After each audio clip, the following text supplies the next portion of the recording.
Good morning, everyone. Welcome to day 4 of Maker Academy Weekend 2023. It is awesome to see you all here bright and early. Please say hello in the chat if you haven't yet. I've been watching it like I always do every morning. Let me know where you're watching from. I saw many people watching from Australia and UK, in fact. I know it's getting a little late in Australia. Thank you for being and staying up with us. I so appreciate that. Now, like the last few days, I'm starting a little early so I can give you some morning motivation and announce our morning giveaway winners. We have lots of awesome workshops coming up today, lots and lots of projects. Here's our schedule for the day. At 10 a.m., so a little under a half an hour, we'll do our gift bags and ribbons. And then at 11 a.m., we'll have our lantern pop-up card workshop. At 12 noon, I'm going to show you how to make really easy earrings from faux leather. You're going to love these. And then at 1 p.m., we'll do our lunch and learn. New questions, new answers from our guest teachers. And you're going to learn how our guest teachers manage their time. And then at 2 p.m., I'm going to teach you how to make faux terrariums with really cute succulents that you can't kill. And then at 3 p.m., we're going to do hanging star lanterns. These are so pretty. And then at 4 p.m., we're going to make the tabletop Christmas tree, which you can see hiding over here. And then after our last workshop ends, we'll have our evening encouragement and grand prizes. Now remember, replays of the workshops will be available for 24 hours for our free ticket holders and available for a lifetime for our VIP pass holders. You can upgrade to a VIP pass at any time at makeracademy.com/VIP. Now, before we dive into our workshops today, I want to offer you some morning motivation. Are you feeling overwhelmed with just too many challenges after seeing all of this amazing stuff that you can make? And also, I know I challenged you yesterday with some projects that were perhaps more than you had done before. This happens a lot when you start something new, which I know many of you have during Maker Academy Weekend 2023. There is such a huge learning curve to pretty much any new thing that it is really very easy to get stuck over and over and over again on technical problems, matters of messaging and communication, and things that you're just not sure how to do in that year or two. But soon you will be sailing right through. But right now, in the beginning, it's just challenge after challenge after challenge. And at some point, you're just like, oh my goodness, I just cannot handle one more problem right now. I know I feel this way. I just can't do this. And you get overwhelmed and frustrated and everything slows down and grinds to a halt. Your mood gets bad and that's it, right? So when I feel this way, because I totally do, after all, I'm always learning new things too, I just find that it works best to just calm down. Just calm down. Take deep breaths. And I realize this might sound a little cliche, but literally calming my body down and my mind down. And instead of thinking about all of these challenges I have, which is often quite a bit these days, and often I'm like, oh my gosh, I can't do all these things because of this thing I haven't figured out, or this thing that's going on, whatever. Instead of thinking about this huge mess that I have created, instead I think about one challenge, just one challenge, and I calm down and I focus down to that one challenge. And if necessary, I break it down even further into smaller things. I break a problem down into pieces because often if I can look at it in pieces, I can see that things aren't so bad. There are little things, those little problems, I can solve those. And those lead to little solutions and more and more and more and create that momentum that we really, really need to get going. Now, I know it's not always easy to calm down when we're stressed out or overwhelmed. Sometimes you need to walk away or take a break or even take a nap. Naps can be hugely helpful for things like this. They help reset things for us. If you can do a nap. I can't often do a nap, but when I can, I love naps. But it's really, really important to do this because if you allow yourself to be worked up into a frenzy and you find yourself thinking things like, oh, I'm just going to throw my computer out the window, or I'm going to throw my Cricut or sublimation printer out the window. I've heard some of you say that. or I'm just going to, this is horrible. I could never do this. Then those things can turn into self-fulfilling prophecies, and they really truly can get you stuck for a very long time. You need to pay attention to what's going on in your head, like your mental dialogue, right? What are you telling yourself? And calm down your body and your thought processes so you can really focus and think clearly about your challenge. And then just work the problem one step at a time. If you get stuck, break it down into smaller steps and work the smaller problems. Just one after the other after the other. One at a time, going back to what I said earlier in one of our earlier videos, I don't know if it was a morning motivation or evening encouragement, but you just want to take those little baby steps along that challenge, breaking it up into smaller things. And what will happen is that there will be a snowball effect. You'll go a little faster and a little faster. And this is because your mood changes and you're focused on what you have to do, and you will know that you can conquer this challenge. You'll gain the confidence. And then when you have that challenge conquered, you move on to the next one. You don't think about all of these things that you have. You focus on the one that you have in front of you. And then you finish it and then move on with that confidence. And this is how I fix my problems. This is how I overcome my challenges day after day after day, because despite what some people may think and saying, oh my gosh, she makes it seem so easy. Honestly, not everything that I do works out. In fact, I have lots of issues and mistakes all the time. I have way more failures than I have successes. And that is awesome, because those failures are teaching me and leading me to the right answers that I need to overcome all of my challenges. And when I get stressed out, I don't focus on my problem so much. Well, I do. I totally do at first. I'm not going to lie about that. Okay, but then I calm down and I focus. And I almost always, in fact, I would say I always eventually calm down and focus. And it always works out. So this is what I recommend. Just take that deep breath, focus on one thing. If it's too big, break it down into smaller things and really just work that one small problem at a time. And then just rinse and repeat. Find a solution and then move on to the next step. And that's my morning motivation for today. I hope that helps someone out there who's feeling challenged and like you just cannot figure any of this out. Because you can. It is 100% possible and you can do it. All right, so let me answer some questions about Maker Academy Weekend. Let me know in the chat if you have any questions at all, and then we'll do our giveaways after that. I'm going to switch over. Oops, I just realized my cute little bow for the day just fell down here. I'm going to look for questions that you might have for me. Okay, Kristen says, how will tomorrow's classes work for free ticket holders? So tomorrow, what will happen is you will get the email, just like I've been sending you every day. And in that email, there will be a link to a page that leads to each guest teacher's workshop. But tomorrow, I'm not live all day. I really thought 4 days was my limit, and I didn't want to add a 5th day. Forgive me. So the way it will work tomorrow is that you'll be able to watch the guest teachers workshops in any order you want to and on demand. So you can pick the one that you really want to and start with that one, and then you move on to the next one. They will all be linked right onto pages that I will send you the links to. So super easy. There's 15 awesome workshops tomorrow, so you will want to prioritize. Now, each one is not an hour long. They range from 20 to 30 minutes, about roughly. So you can definitely do this. Yes. All right. So, and thank you all for the kind comments too. I appreciate that. Any questions for me about, oh, I see Brenda says, on my computer, you are really fuzzy.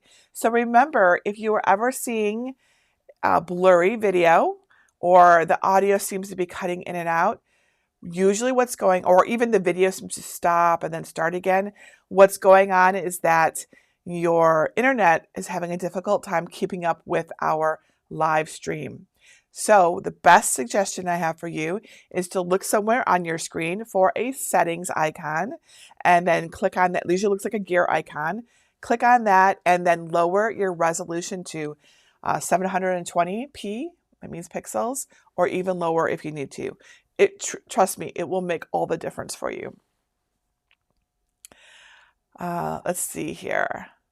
Thank you, everybody.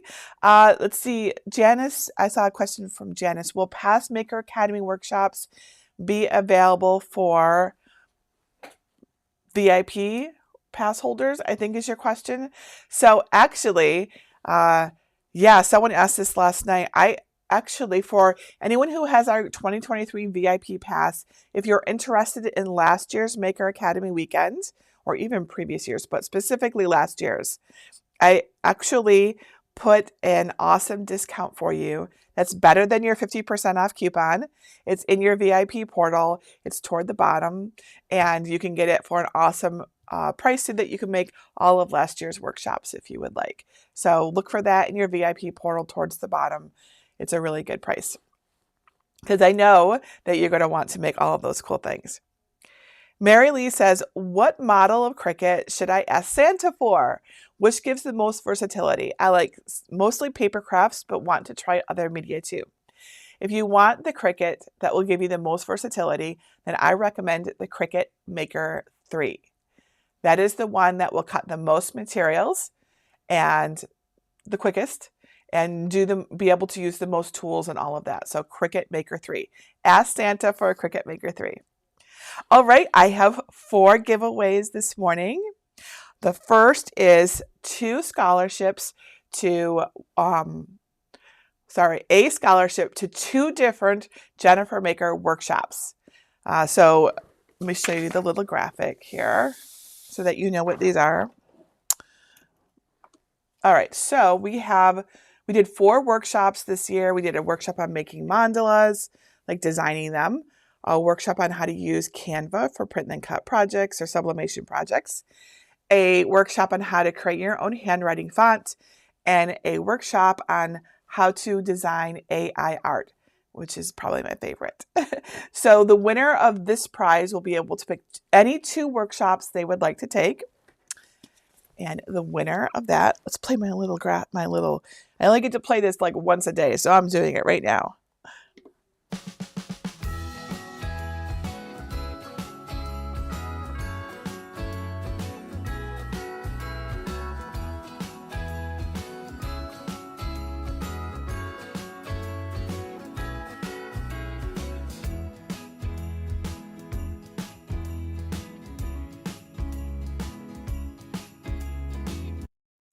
The winner is Sue Mortensen.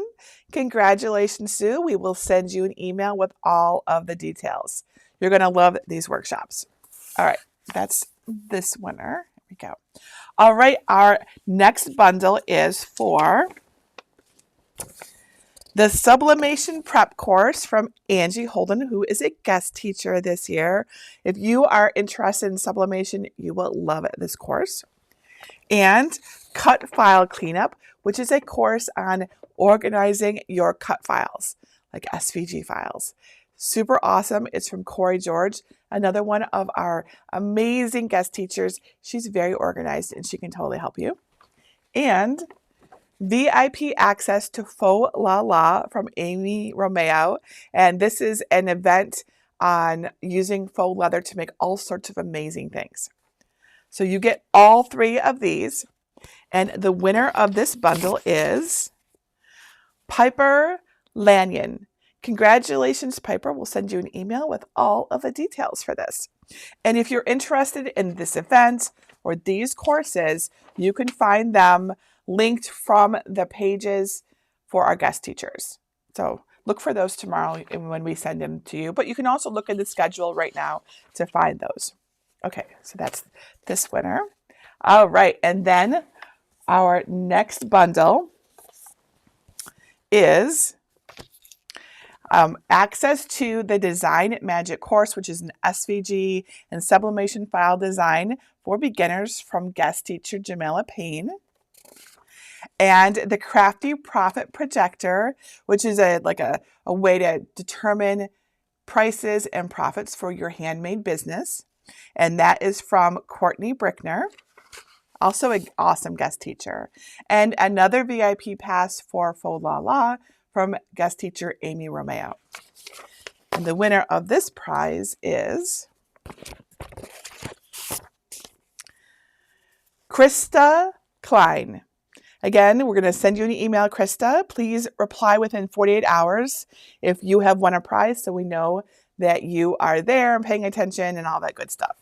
All right. And then our last giveaway for this morning, we're going to have more at lunchtime and a lot more in the evening, is, and there's 3 of them here. All right. Actually, there's 4 things in this. All right. So first, there is the Barely Art Glue Set with a Jennifer Maker label.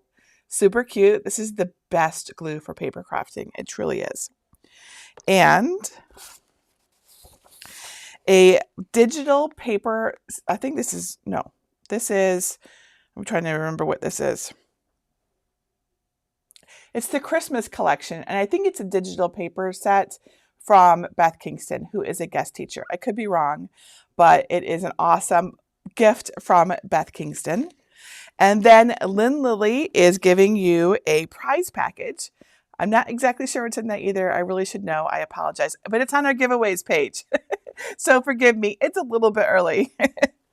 And then a cool gift from another guest teacher. And that is, I'm going to show it to you.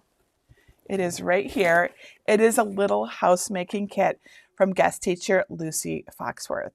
So it's got cardstock, cardboard, paint, paintbrushes, glue, Snow-Tex, rock candy glitter, and 2 original Christmas houses from Lucy at Paper Glitter Glue. Oh my goodness. Look at her awesome little houses. How cute are these? Oh my goodness. These are so cool. Lucy, you're awesome.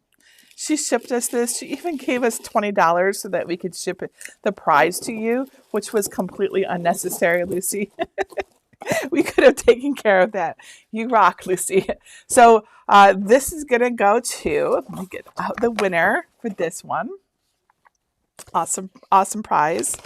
The winner of this prize, this bundle of prizes, is Joyce Inman. Congratulations, Joyce. I'm pretty sure I saw you in chat this morning. You are the winner. We'll send you an email with the details on how to get your prize. And remember, everyone who won a prize this morning, we want you to respond within 48 hours. Awesome. Excellent. Okay, so it's time for me to put on our little intermission because we need to get everything out for our first workshop of the day, which is our gift bags and our ribbons. We're going to show you how to turn plain old gift bags and basic ribbon into an amazing personalized gift. And you can do it in pretty much any way you want. You're going to love it, this workshop. So I'll see you back at the top of the hour in roughly 10 minutes for our very first workshop of the day.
Hello everyone, Jennifer Maker here. Let's learn how to sublimate your own gift bags and ribbons. Let me show you. Look at these gorgeous bags that we made, and you can make too. And yes, I said sublimate. And I know what you're thinking, gift bags are made of paper and you can't sublimate on paper. And that's true, or at least it used to be. Where there is a will, there is a way. And I can't wait to show you everything I learned about sublimating on paper gift bags. Then we'll sublimate on glitter gift bags too. This is a glitter bag, and even ribbon. Imagine the possibilities. I am a big fan of wrapping gifts really beautifully. It's all about presentation, right? And what can make gift bags more unique than customizing them yourself or customizing them for whom you're giving them to. What it all comes down to is the right preparation. First, I'm going to show you how to prepare your materials to accept sublimation ink or infusible ink, right? Either one works. And then I'll walk you through sublimating some super cool snowflake designs, just like these. Got another one right here. I made these using AI art software and Photoshop. You can use my free snowflake designs or use your own, whatever you want. You can find the complete supply list for this project at jennifermaker.com/532. Right here, I put the link right on the screen, but let me show you exactly what you need to make your own sublimation gift supplies. I'm going to get the supplies out of my dream box to show you. This ribbon here. All right, we are now on to what would this be from your perspective? The left side? The right side? I am totally left-right challenged. Okay, this side of the dream box. All right, here we go. Our gift supplies. This is a nice, easy project, and it's going to totally blow your mind. All right, so get everything out. I'm going to explain what all of these things are for, including this. This is important. All of our things. And then paper, our gift bags, our snowflakes. There we go. My little tote liner's coming out right there. Let me fix that. All right, here we go. So, first, we need our blanks. We're going to start actually with white polyester ribbon. I'm using 1.5 inch wide or larger. That's what I recommend. Don't go smaller because you'll just lose the details on these designs. So this is just white polyester. This is not special sublimation ribbon. This is white polyester satin ribbon. Okay. And then some white glitter gift bags like this, because yes, you can sublimate onto glitter. Did you know that? And then I'll also show you how to use plain white paper gift bags. It's just plain old white. You can get them anywhere. I got mine on Amazon, of course. These are 8 by 10 inches. You could use any size, of course. And then to make the white gift bags work, you need the secret ingredient, which is matte clear enamel spray paint. And you also want a big piece of cardboard to create a sublimatable surface, right? You're just going to want that piece of cardboard to help you when you're spraying. That's all I mean. All right, and then so for sublimation tools and supplies, we are going to use, of course, a sublimation printer with sublimation ink in it. If anyone has questions about that, I'm happy to answer your questions after we do our assembly. Just know that if you are new to sublimation, I have many guides and tutorials that can help you out, and it's really fun and cool. You'll also want some sublimation paper. I like to use a sub paper. It's one of my favorites. I'm using 125 gram. And then the usual sublimation things that we use, like a piece of white 12 by 12 inch white cardstock and some butcher paper.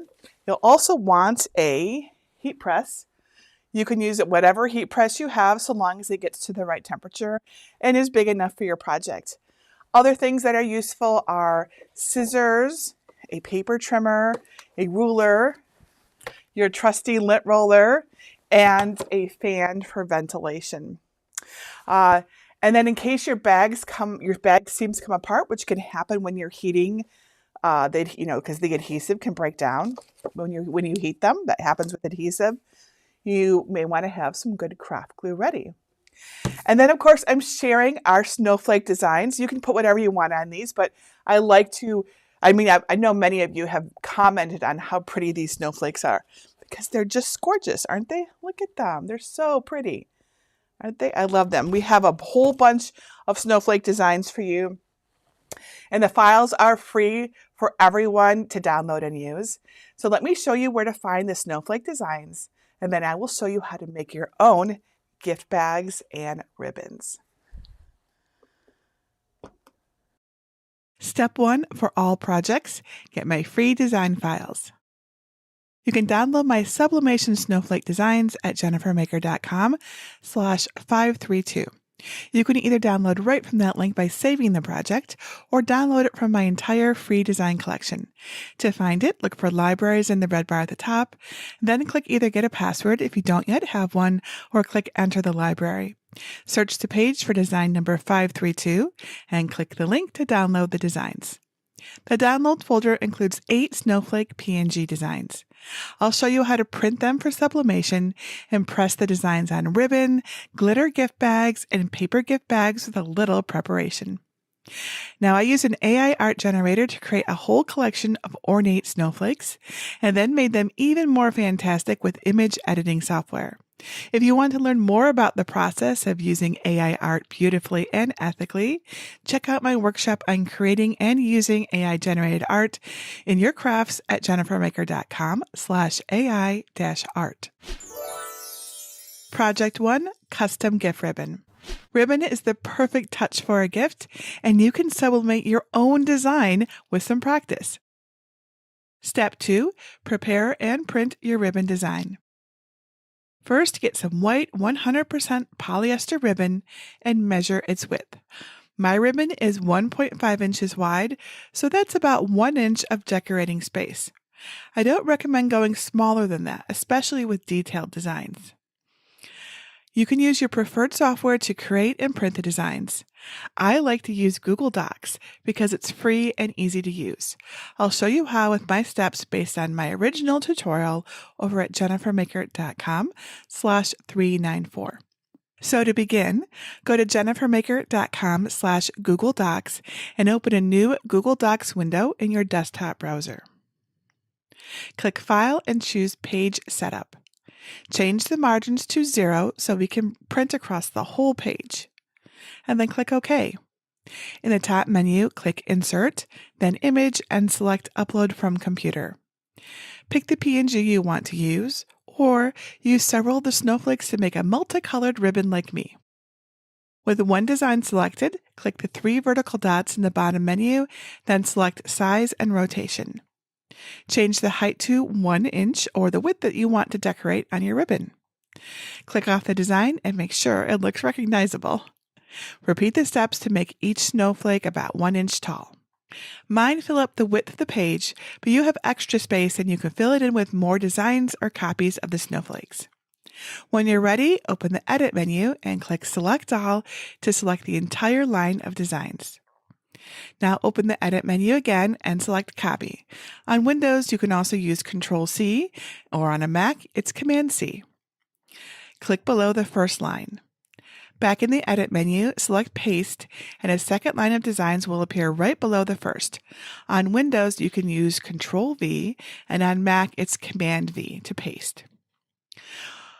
Open the Edit menu and click Redo to add another line. On Windows, you can use Control-Y, or on a Mac, it's Command-Y. Keep going until you've filled the page. That will let you sublimate about 85 inches or 7 feet of ribbon. If you want to make more than that, just print more copies. Print the page using your sublimation printer with compatible paper and ink using my tutorial over at jennifermaker.com/394. Step 3, sublimate your design. Once the sublimation print is dry, cut the snowflake lines apart with scissors or a paper trimmer. Try to leave a little white space above, below, and at each side of each strip. Before you do any sublimation, be sure to open a window and turn on a fan to improve your ventilation and dissipate any fumes. Set your heat press to 385 degrees Fahrenheit or 196 degrees Celsius and the time to 40 seconds. I'm using my Cricut Easy Press, which gives you more control on small projects, more than, say, an auto press or a traditional clamshell heat press. Let roll the amount of ribbon that you want to decorate, leaving it attached to the roll so you know which side is the front. Place white cardstock on your pressing mat and put the first section of ribbon on top of it. Preheat several feet, one section at a time for 10 seconds to remove moisture and any wrinkles. Add tape at either end to keep the ribbon still. Put your first line of designs face down on the ribbon, making sure everything is smooth and straight. Add a few pieces of heat-resistant tape to secure the design in place and keep the ribbon attached to the cardstock.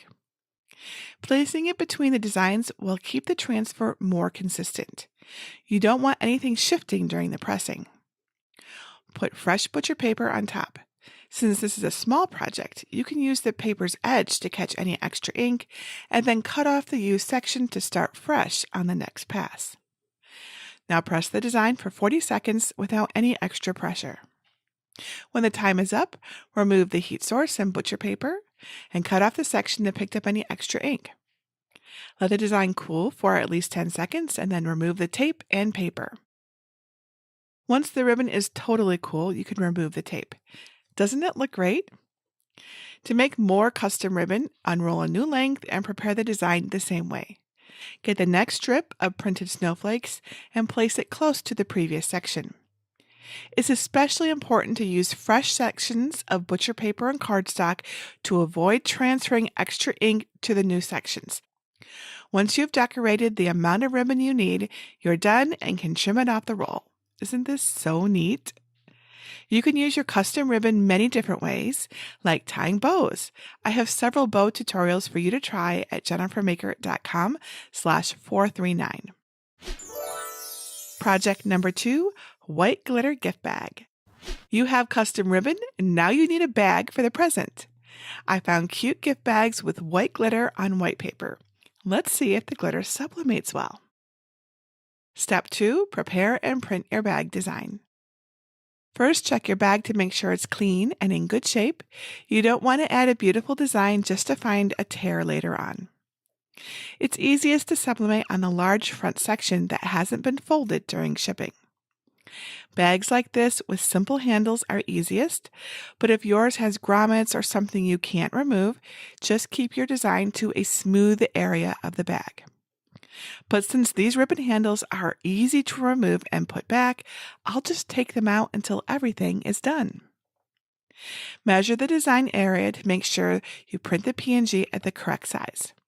My bag is 9 inches tall and 7 inches wide. Since I'm not adding an all-over print, I'll probably center my snowflake. Upload the PNG to your favorite printing program that's compatible with your sublimation printer. I love printing from Google Docs because it's free and easy to use. You can find my tutorial on using it over at jennifermaker.com/394. I printed my snowflake at about 6 inches square, so it will have some white space on either side, and then let it dry completely. Step 3, sublimate your glitter bag. It's easier to center a design if there's just a little paper without ink around the edges, so cut or tear the extra off. Before you do any sublimation, remember, open a window and turn on a fan to improve your ventilation. Set your heat press to 400 degrees Fahrenheit or 205 degrees Celsius and the time to 30 seconds. I'm using a Cricut Easy Press too, but you can use any press that will cover the design and get hot enough. Lightly lint roll the bag's surface to remove any debris or loose glitter. We only want to sublimate glitter stuck to the bag. Put fresh white cardstock larger than the bag on your pressing mat. Place the bag face up on the cardstock. If there are attached handles or anything else that creates an uneven surface, try to move them off the pressing area. Then cover it with white butcher paper. Once the press is at temperature, preheat the bag for 10 seconds and remove the butcher paper. Place the trim design face down on the bag. You can experiment with different spots, but I'll put mine in the middle. Secure the paper's edges to the bag with heat-resistant tape. Avoid taping over design sections because it can interfere with the color transfer. Cover the entire project with butcher paper again. Lower the heat down on the design and press it with heavy pressure for 30 seconds. I leaned on the press with both hands to really make sure the ink transferred well. When the time is up, remove the heat. The butcher paper may have picked up extra ink, so don't reuse it. Let the project cool for 5 to 10 seconds so the dye settles and is less likely to smudge. Then remove the tape and the design paper. Depending on the bag, some of the assembly adhesive may have melted. Once the bag is cool to the touch, carefully open it up and unstick any spots that are sticking together. And let it cool completely, then put the ribbons or handles back in place. And there is your custom sublimation gift bag. I love how the glitter takes the ink and stays sparkly. Project number 3, plain paper gift bag with spray. Are you giving a gift to someone who doesn't like glitter? I get it. Let's try out a plain paper bag. Step 2, prepare your bag and print design. Now, sublimation needs a polymer-based surface to stick, so what can we add to a paper gift bag? Well, we can use a matte enamel clear coat. It's safest to use spray enamel in a well-ventilated area and preferably outside. Put down a big piece of cardboard to protect your working area and to keep the bag clean. Just like with the glitter gift bag, check the paper bag for damage and remove any loose handles. If yours has attached paper handles like mine, we can work around them, don't worry. Fold the bag and place it on the cardboard with the large flat section face up. Measure the design area that you want to use. Spray an even coat of the matte enamel clear coat on the bag surface by moving the can slowly back and forth. Let the bag sit for 30 minutes until it feels dry and not sticky anymore. Use the same steps to print your snowflake design. My bag is about 8.5 by 10 inches, so I printed mine roughly 7 inches square. Step 3, sublimate your bag. Tear around the design to help with placement and a smooth surface. This time, set your heat press to 385 degrees Fahrenheit or 196 degrees Celsius, and the time to 30 seconds. Lint roll any dust or debris off the bag, and put fresh white cardstock on your pressing area. Place the bag on the cardstock with the sprayed side up and the handles and the bumps where they attach outside the pressing area. Add butcher paper on top of the bag and preheat it for 10 seconds. Then place the trim design face down on the bag. If your bags have attached handles like mine, be careful with your placement. If you place the design close to the handles and need to apply the heat right over them, the heated glue might show through in the end. Not the cute look we were going for. It's easiest to avoid this issue by just placing the design lower on the bag. Or if you're using a handheld press and the design shape works, try rotating the press to sneak the heat in between the handles. Once you have the best placement, tape it down with heat-resistant tape, and then cover it with fresh butcher paper. Lower the heat source straight down on the design and press it with heavy pressure for 30 seconds. When the time is up, remove the heat and butcher paper. Let the project cool for 5 to 10 seconds so the dye settles and is less likely to smudge. Then remove the tape and design paper. Depending on the bag, some of the assembly adhesive may have melted. Once the bag is cool to the touch, carefully open it up and unstick any of the spots that stuck together. If any seams come undone, re-glue them with some good quality craft glue. I use some Barely Art Precision Craft Glue with great results. Let it cool and dry completely, and then put the ribbons or handles back in place if you had them. And there's your custom sublimation gift bag. I think this snowflake design really makes a simple paper bag shine. Step 4, show them off. Tie it all together by adding your custom ribbon to the bags. I have several bow patterns available over at jennifermaker.com/439. You can also make your own gift boxes using my tutorial at jennifermaker.com/426. How pretty did these turn out? I just love these snowflake designs, but of course you can sublimate any designs or images or photos that you'd like onto your bags. Imagine receiving a gift with a custom designed bag or a special photo or a really cool piece of art, even something that matches the gift inside. Talk about special. That will be remembered. And it would be even cooler if you gave a homemade gift in the homemade bag with a homemade ribbon bow. Your recipient will feel so special. And isn't that the best thing about giving someone a present? I certainly think it is. Now, I do recommend that you use ribbon that is at least 1.5 inches wide for this project. That will give you about 1 inch of decorating space. I don't recommend sizing down really intricate designs more than this though, or you will lose most of the detail. Now, I've got lots of other gift bags, gift boxes, and bow tutorials on my blog to help you with all of your wrapping needs through the holidays and the rest of the year. For example, aren't these DIY bags cute? You can make these yourself and personalize them. Another one here that looks like a purse. You won't believe how easy these are too. And these aren't sublimation. These are just made using layered paper that we cut on a Cricut or another cutting machine. You can find these at jennifermaker.com/390. So when you sublimate your bags in ribbon, do you plan to use my snowflake designs? Let me know in the chat what you think. Or would you use another image?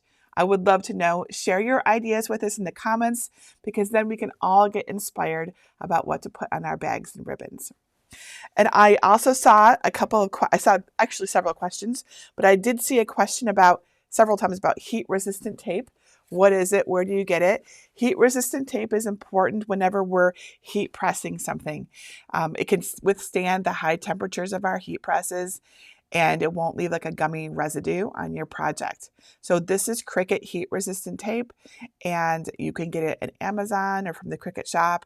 You can get it in craft stores, and I usually just keep it in a regular tape dispenser if it's a regular size tape dispenser, but this is what the packaging looks like.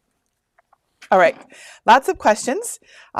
O'Brien says, I don't have a sublimation printer yet. Could I use inkjet on printable vinyl to do the gift bags? Absolutely.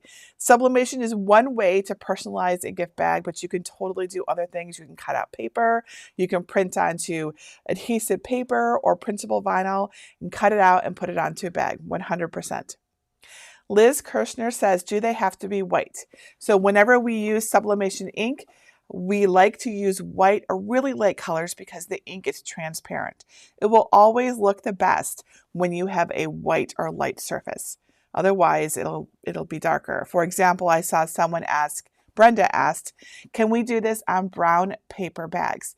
You can use the same technique using the spray on a brown paper bag, but keep in mind that you'll be able to see the brown color through your ink, so it won't look as vibrant and colorful. So if that's okay with you, like if you're using black or dark colors, you won't probably even notice. But if you've got like this snowflake will look it'll have brown tones in it because you can see the brown color of the bag through the ink. Jenny says, what is a good sublimation printer for beginners? I have so many opinions that vary. That's a great question. And I actually have several videos that will help you. I recommend you go to jennifermaker.com/sublimation-for-beginners. You'll find I have a whole comparison video on different sublimation printers. The one that I think is the easiest for beginners to start with is the one that I have sitting right here. This is the Epson EcoTank. It is inexpensive and it's normally an inkjet printer. But what I like to do is fill it with sublimation ink. And I have a tutorial that explains how to do that. This printer makes sublimation accessible for so many of us. And it's not difficult. It's fun and easy. So it's just a basic Epson EcoTank, specifically an Epson EcoTank, not just any printer. That said, there are definitely other sublimation printers. There are ones that are made just for sublimation, such as the Epson F170, which comes with sublimation ink, and it's intended for sublimation. And there is the Sawgrass. There's two versions of that one, just like there is the Epson sublimation printer, a smaller one and a bigger one for bigger prints. And then there's also a new sublimation printer out from Brother, which I have sitting in a box over there. And we're going to be unboxing that in December. We're going to sit here, we're going to open it up and set it up. For better or for worse, might be good for some laughs if it doesn't work out, or it might be amazing if it does. We shall see. I have no opinions right now, where I do not have any idea. I actually have a whole bunch of things I'm going to be unboxing live with you in December. So there's many supplements, and you won't find that printer reviewed yet because it just came out and I just got it. But I think the Epson EcoTank is a great beginner printer because it's affordable. And so many times that is the most important thing that we need to get started. But remember, again, go to jennifermaker.com. There's also another guide at jennifermaker.com/best sublimation printer that will talk about all of the various options. Jill says, how do you do print and cut with designs and use as stickers on bags, as I don't have a sublimation printer? So you can totally do this. I have many print and cut projects that I have done. If you check my YouTube channel, you will find, let's search for print and cut on my YouTube channel, and you will find many. I would focus on sticker designs because you can just make your stickers a little bigger to fit on a gift bag. That's really the best way to do it. Julie says, can you sublimate pictures on the ribbon? Absolutely. Just be mindful of how small your image is getting. If it gets too small, you'll lose the detail. So, cute pictures of your dogs and cats and kids and would be awesome, but maybe focus on just the heads so that you can really see their faces. That's what I think. It'd be really cute to have like little heads all over the place. Lorraine says, can you use print then? Okay, I'm sorry, I answered that question. You can totally use print then cut on sticker paper to make these things if you don't have a sublimation printer, 100%. Susan says, is there infusible ink paper that you can print then cut with? Infusible ink transfer sheets, you don't print on them, you just cut them out. So you can absolutely use infusible ink with this technique that I just showed you. You'll just want to find some cute designs of whatever you want, or you can create words, make your own designs, whatever it is, and then you would cut that out of infusible ink, and then you would follow the tutorial to put them onto your gift bags. 100%. Susan says, can you print on ribbons that come with a gift bag? Maybe put a name on. You might be able to, but we didn't test it. It would completely depend upon what the fiber content of your ribbon is. Let's see if we can guess on this one. This is the glitter bag. This is definitely polyester. I can tell by the way it feels. It's very likely to be. I mean, it's satin, so it's not going to be silk. That's not going to happen. So you probably can. You'd have to take them out, and you would need to flatten them and, do all your preheating. But yes, just keep in mind, this is only maybe it's an inch. It almost looks like it could be 3/4 of an inch. So it's really quite small. So you wouldn't want to do a big design, maybe some letters like the name or something. I feel like you could do that. Yes, do it and then share a photo with us so we can see it, because that will inspire all of us to try something new. Debbie says, on the ribbon, can you sublimate both sides or will it bleed through? So I wouldn't recommend doing both sides of the ribbon. It very likely will bleed through. This is not, if you just look at it here, you can see how you can see through it. This is the opposite side. It's not really opaque enough to do both sides. And you would be able to see the snowflake or whatever design you're putting on the other side. And it would be really tough to kind of match them up exactly. And pressing them twice would, like if you press one side and press the other, you're going to release some of that sublimation ink from your first press. So I wouldn't do these double-sided. If you needed a double-sided solution, you could always just do 2 ribbons and then just put them back to back like this. So they're like this, and then they are on either side, they have your design. Veronica says, can you put the design on both sides of the bag? Yes, you could do this.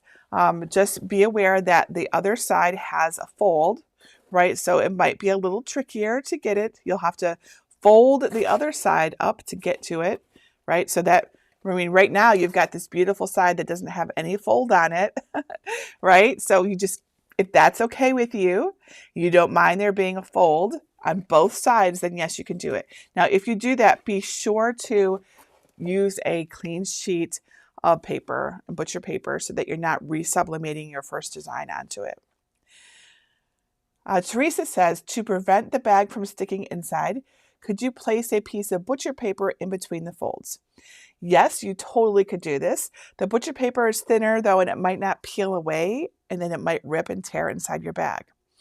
But you could try that, of course, if you're having issues. But what I found is that, I don't know, your mileage may vary. It also might depend upon your bag too. So give it a try. Do one bag, see how difficult, you have any issues opening it up afterwards, and try the butcher paper for sure. Diana says, if you don't have the spray, can you use a laminate sheet? Totally, yes. You can use my other techniques for putting sublimation ink onto surfaces that are not normally sublimatable. Absolutely. We just thought this was a really cool and awesome way to do paper if you haven't tried it yet and didn't know about it. All right, I have a question. I see a question about a sawgrass printer. And I'm not sure who said this, but I have a question. I'm sorry. I have a sawgrass printer and I need new ink. Can I replace it with the Hippo ink? It has Caesar ink in it now. Typically, I don't recommend that you switch from sawgrass ink to another kind of ink. And there's 2 reasons for this. First, if it's still within its warranty period and you switch to another ink, they might not honor your warranty. And then, sawgrass printers are more expensive and that's not worth it. So I wouldn't recommend that. If it's out of the warranty period, you certainly can try it, but keep in mind also that I have heard some people say that when they went to print from their sawgrass with ink that wasn't sawgrass ink, they would get error messages. So just know that this is a possibility. I have only used sawgrass ink in my sawgrass printers. Susan says, why did you tear around the design for the paper bag and cut the image for the glitter bag? Great question. All right. So, generally I just tear around. This is just my habit, right? So we tear around an image like this to prevent it from leaving a harsh line at the edges of the paper. Because when you press down on it into something soft, you can see an indent line. Now, this is the paper bag here. This bag is very smooth, right? The paper is, it's soft-ish, but it's very smooth. If you look at the surface of this gift bag with the glitter, this isn't smooth at all. It's got like a rough texture. Almost feels like sandpaper, right? So on this bag, we're much more likely to see that indent line around our design. On this one, it's not going to happen because the surface is rougher. That's basically it. The softer and smoother a surface is, the more likely we are to get that indent line, and thus the more likely we are to want to feather it by tearing around the edges like this. Ellen says, could you put glitter vinyl on the colored bag and then add the sublimation to the glitter vinyl? Yep, you could totally do that. Elevate Artistry says, what about pastel color for ribbons? You can do this, but the colors will not be as vibrant, right? Unless it's a very light pastel color.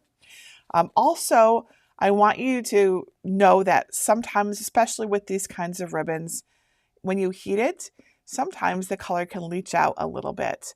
especially if we're thinking like, like pinks and reds and stuff. So it might change the color a little bit. So you would want to press evenly. So at least if the color changes, it changes evenly, right? It depends on the quality of their dyeing methods when they made these too. And I think I got most of the questions. Helen says, I just joined and that design is flat. Wow, I know, right? Look at this. Let's take a close look at these gorgeous designs. These are our snowflake designs, but they're just, they're just like this. They're printed, but isn't this amazing? It's so pretty. Here's what it looks like when it comes off off the printer. Here's what it looks like after it is transferred. Isn't that gorgeous? So very pretty. And we have a bunch of these snowflake designs for you to use. And of course, you can use your own designs. And I know you will. You're going to make awesome things as you always do. T. Connell says, is there some way to set the ink so you don't resublimate? Sublimation ink is activated by high temperatures. So the only way would be to not use the high temperature. But since if you want to sublimate some other part of it, like the back side of something, it's just going to happen. You'd have to unattach it. And if it's the back side of a ribbon, that's not happening. So there isn't a way to set it. The only way to not resublimate something is to not get it up into that temperature range, that thing that the ink sublimates at, which is 350 degrees to 400 degrees Fahrenheit. Or, possibly higher as well. I don't actually know what would happen if we went higher. It might also go beyond that. I haven't experimented. I don't have a heat source that goes higher than that. That's actually a good question. Now I'm curious. Like, what if you had like 600 degrees Fahrenheit? Would it reset? I'm betting it would, but I don't know for sure. It might just vaporize too and disappear. I don't know. All righty. We have a few more questions. I see someone asking about where to get these things. Like, where do you get the bags? Where do you get these things? I'm going to put our link up on the screen again. If you go to jennifermaker.com/532, that will take you to our material list and our supply list. And if you click on any of the links in that list, it will take you right to the exact item that we used for this workshop. So you don't have to guess. If it's out of stock, it'll probably come back into stock soon. If you don't want to order from Amazon, no problem. Just use that page to get the specifications and learn more about what exactly we used, because all the details are on there, even if it's out of stock. Anne says, could you use a wired ribbon to sublimate on? I think that would be fine. Yeah, I think wired ribbon. Can't think of any reason why you can't sublimate onto wired ribbon. That should be just fine. They do look 3D, don't they, Bobby? All right, let's see. Jen says, why did we go through Google Docs instead of Design Space? You are welcome to use Design Space, but since we're not cutting anything, there was no reason to. Right? But if you want to use Design Space, go for it. Just know that Cricut Design Space is intended for things that you're going to cut. It's not, intended to be just a printing program. So whenever I have a project that's really just printing, I will use something other than Cricut Design Space. So I'll use Google Docs because it's free for basically everybody. So I like to use things that are accessible to others. But sometimes if it's just me sitting here at my desk, I'll use Adobe Photoshop or something, which is not free, but I'm very familiar with it. So I print from many places actually, but the one I will usually tell you about is either Google Docs, or if it involves cutting or design of some sort, then I'll go into Cricut Design Space. Alrighty, cool. Marie says, can we still get a discount on the AI workshop if we have the VIP pass? Absolutely. That 50% discount coupon is good until Christmas of 2023. So yes, so like I said, we designed these in an AI art program. I don't remember if we used Midjourney or what we used. We cleaned them up in Photoshop. We often do that, but sometimes you don't need to. But we wanted to isolate the background and make sure everything looked really good. So we often will do that to make sure that images are really good for you to use. But if you want something like this, but don't want snowflakes, or you want something totally different, AI art is a wonderful way to go. And I have a workshop on how to use it to get awesome results in how to create those results ethically, because there's certainly controversy out there about stealing other artists' designs, which I would never, ever do, and I don't want you to do either.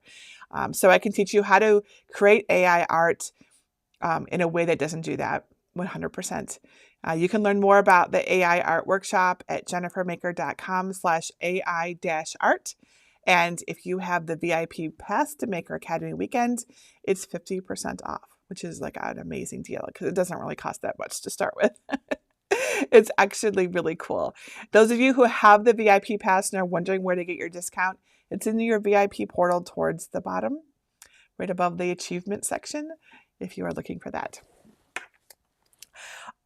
Joan says, yes, right, that is correct. Joan says, if the heat is too high, the sublimation will actually lighten. Yes, and I think that what happens if your heat, like in those higher heats above 400 degrees Fahrenheit, I think that it's actually burning off the ink, and that's why we're seeing it lighten. I think if it was really, really crazy hot, I think it would literally just vaporize all the ink. That's so I should experiment with it one day to see if that's what happens. But I think that's what's going on. That's why the temperature range for sublimation is 350 to 400 degrees Fahrenheit. Now, different projects have different temperatures. And remember that we have this awesome book, Sublimation Cookbook, where we have figured out the times, temperatures, and pressures for all things to sublimate. And we've been giving them away. You can get them in my bookstore, and you can get them on Amazon. Okay, I think that we're just about ready to wrap up. If you are interested in learning more about sublimation, I highly encourage you to come to our sublimation group. And especially if I didn't get a chance to answer your question. You'll find our sublimation group over at jennifermaker.com/sublimation group. Right? So just head on over there. We're always happy to help you out there. But there's almost 200,000 people in that group now. It's a really awesome group filled with people who are very experienced and happy to help you out. Our next workshop is our lantern pop-up cards. That's not a sublimation project. That's a Cricut or cutting machine project. You could also cut it by hand, of course, but always easier to use a cutting machine. That workshop is coming up at the top of the hour. You can learn more about it and look over the supply list at, let's fix our link right now. I'm going to put the new link up on the screen for you. There we go, jennifermaker.com/533. All the supplies and tools for the lantern pop-up cards are over there. So let's take a quick break to switch over to our next workshop. Get yourself some more coffee or tea, stretch your legs, get some fresh air, and we'll begin on the hour right here in the same stream. We'll see you soon.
Hello everyone, Jennifer Maker here.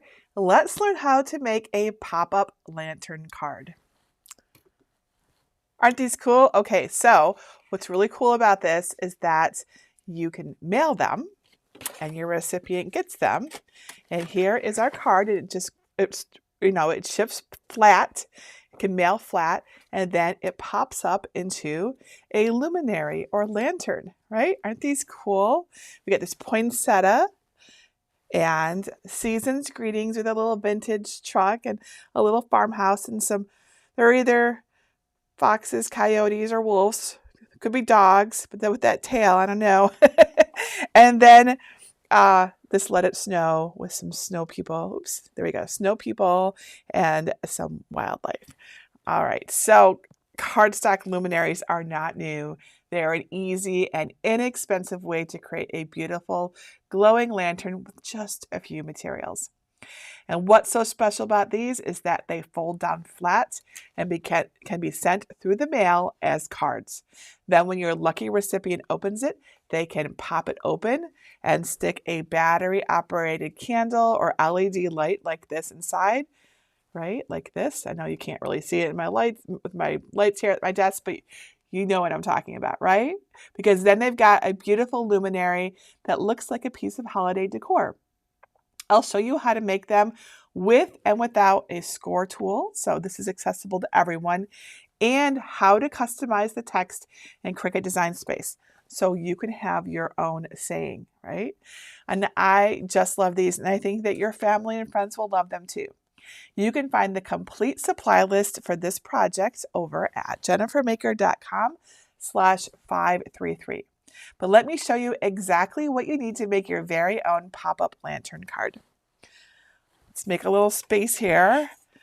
There's not really that much that you need for this though. Let me get everything out. Oh, we're on this side of the dream box, right? Here's all of our supplies for it.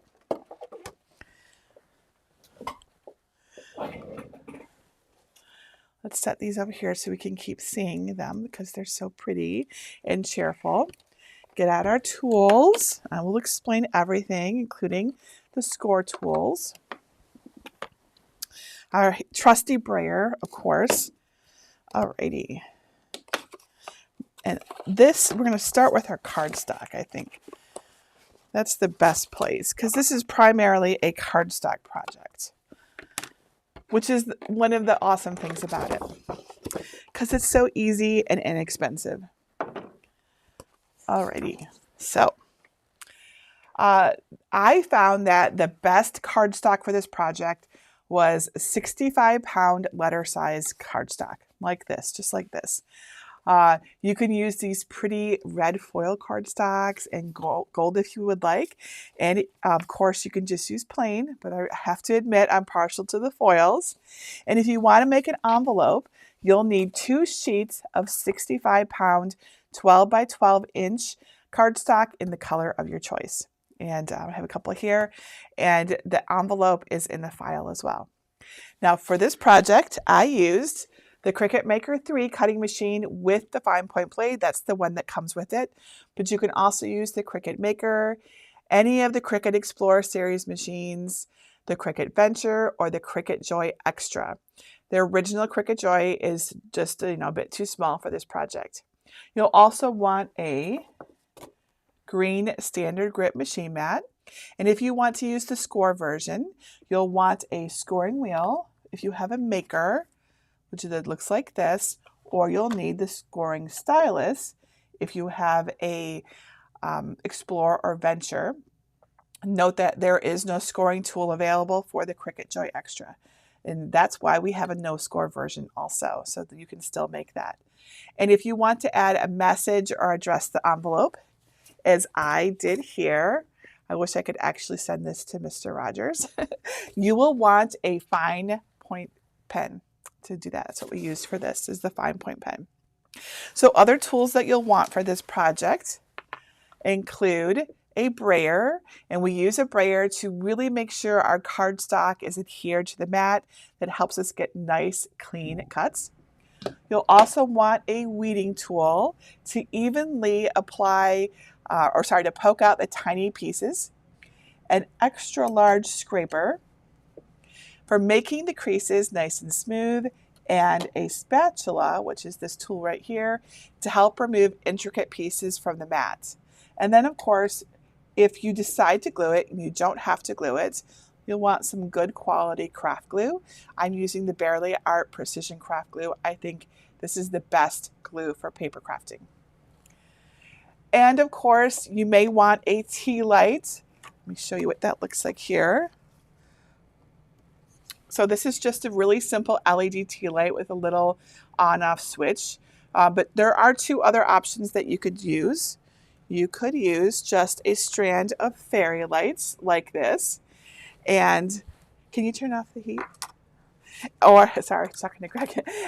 Or you could use like one of these puck lights if you wanted. These are much brighter, and if you really want, they also usually have a remote control, so that's nice too. These don't usually, but sometimes they do. And then you'll need the design files, of course. The design files are free for everyone to use, and they will remain free for you to download and use. So let me show you where to find my pop-up card designs, and then I'll show you how to make your very own. You're going to love these. They're super easy. If you are new to paper crafting, this is a great place to start. Step 1, get my lantern pop-up card designs. First, download my card designs at jennifermaker.com/533. You can either download right from that link by saving the project or download from my entire free design collection. To find it, look for libraries in the red bar at the top, and then click either get a password if you don't yet have one, or click enter the library. Search the page for design number 533 and click the link to download the designs. If you're not sure how to upload, go to jennifermaker.com/svgs to learn how to unzip and upload files. There are 3 card designs in my collection. One with snowmen, another featuring a winter truck, and a card with poinsettias. All 3 designs include 2 versions. One version uses a scoring tool, like a scoring stylus or scoring wheel, and the other version has dashed lines, so no extra tool is needed. Whether you use the tools or not is up to you, but I'll show you both ways, and you can choose which one you prefer. I'm going to use a Cricut Maker 3 for this video, but you can use any cutting machine with a large enough cutting area. So that means like any Cricut, Explorer, Maker, Venture, or the Cricut Joy Extra. Project number 1, no score snowman card with personalization. Step 2, prepare your design.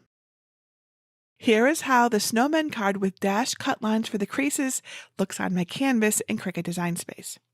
It's cute, yeah, but what if you want to cut out a personalization instead of the words "Let It Snow" on the front? You can change it. To do this, first select the card and then click the contour icon under the Layers panel. In the contour window, click on the plus sign to zoom in on the words. About 163% worked for me. There's a lot of cut file data for Design Space to render here, so be patient using the contour tool. You might have to move your cursor around in the design preview to get it to reload correctly, but don't click on the main canvas until you're done in this tool. You can move around the design preview using the scroll bars. Click once on a word to tell the Cricut that you don't want that shape cut. The color will turn a light gray to show the change. Click another to see it change again. There's also a helpful list of cut-shaped thumbnails, with the biggest ones at the top. If you have trouble clicking the design precisely, or you want to make sure you got all the pieces, scroll down the list. A white background means the Cricut will make that cut. A light gray background means that specific cut has been turned off. You can turn off cuts in this list by clicking them. Don't forget to change the dot on the eye of it, too. There are a lot of similar circles in this design, so that wasn't the correct one. I'll just click it to turn its cut back on. Maybe the design preview will be easier. Zoom in some more. Remember, let it catch up so you don't click the wrong thing, and moving your cursor inside the preview helps it get its bearings. If you're not sure your cursor is on the correct shape, look closely and you can see the dot turn from dark gray to light gray to match the words we turned off. The area around it might change color too, but that's okay. Focus on the dot. Then click the dot and you're done. When the words are light gray, click the X in the upper right corner of the contour pop-up to close it. Your design should now have a blank area where the words used to be. To add your personalization, click the text icon to create a new text layer. Then click the drop-down arrow on the font menu to see your options. This menu floats so you can click and drag it by the top section to reveal your text example. Since we're cutting out the shapes, we need all the lines and shapes that create the letters and words to stay together. We don't want counters or the closed inside areas of letters like the lowercase e has. Stencil fonts are often a good choice here. You can click the Stencil Filter button to see some of Cricut's options. If you want to try a non-stencil font first, see my tutorial on making reusable stencils with Cricut at jennifermaker.com/349. One of my favorite purchase fonts works well, so I'll click on System and search for Tingler Script. You can find Tingler Script over at jennifermaker.com/Tingler font. Click the font name to select it and then single-click on the canvas to close the font menu. Double-click on the word text to add your personalization. I'll type the, then without adding a space, I'm going to hit the return key on my keyboard to move to a new line. Then I'm going to type makers, and they'll be center aligned automatically. Single-click on a blank area in the canvas to exit editing mode. It looks nice, but it's big. To make it smaller, click and drag in a corner of the text bounding box. Then move it over the blank area to see how it looks. Make sure it isn't too close or overlapping a nearby snowflake. My resized text box is 1 3/4 inches wide and just over 1 inch in height, but your results will vary with different fonts, personalizations, and layouts. Remember, if you need more space, you can use the contour tool to remove a snowflake. Click and drag your mouse over the card and personalization to select both. Click the attach icon at the bottom of the layers panel. And don't worry about the lines in the word stencils, they will cut correctly. Attaching cuts the personalization on the card, but it isn't a permanent design change, so you can come back, detach the layers, and adjust the text as needed. Your custom cut only card is ready. Step 3, cut and assemble your snowman pop-up card. Make sure the correct machine is selected and click Make It in the upper right corner.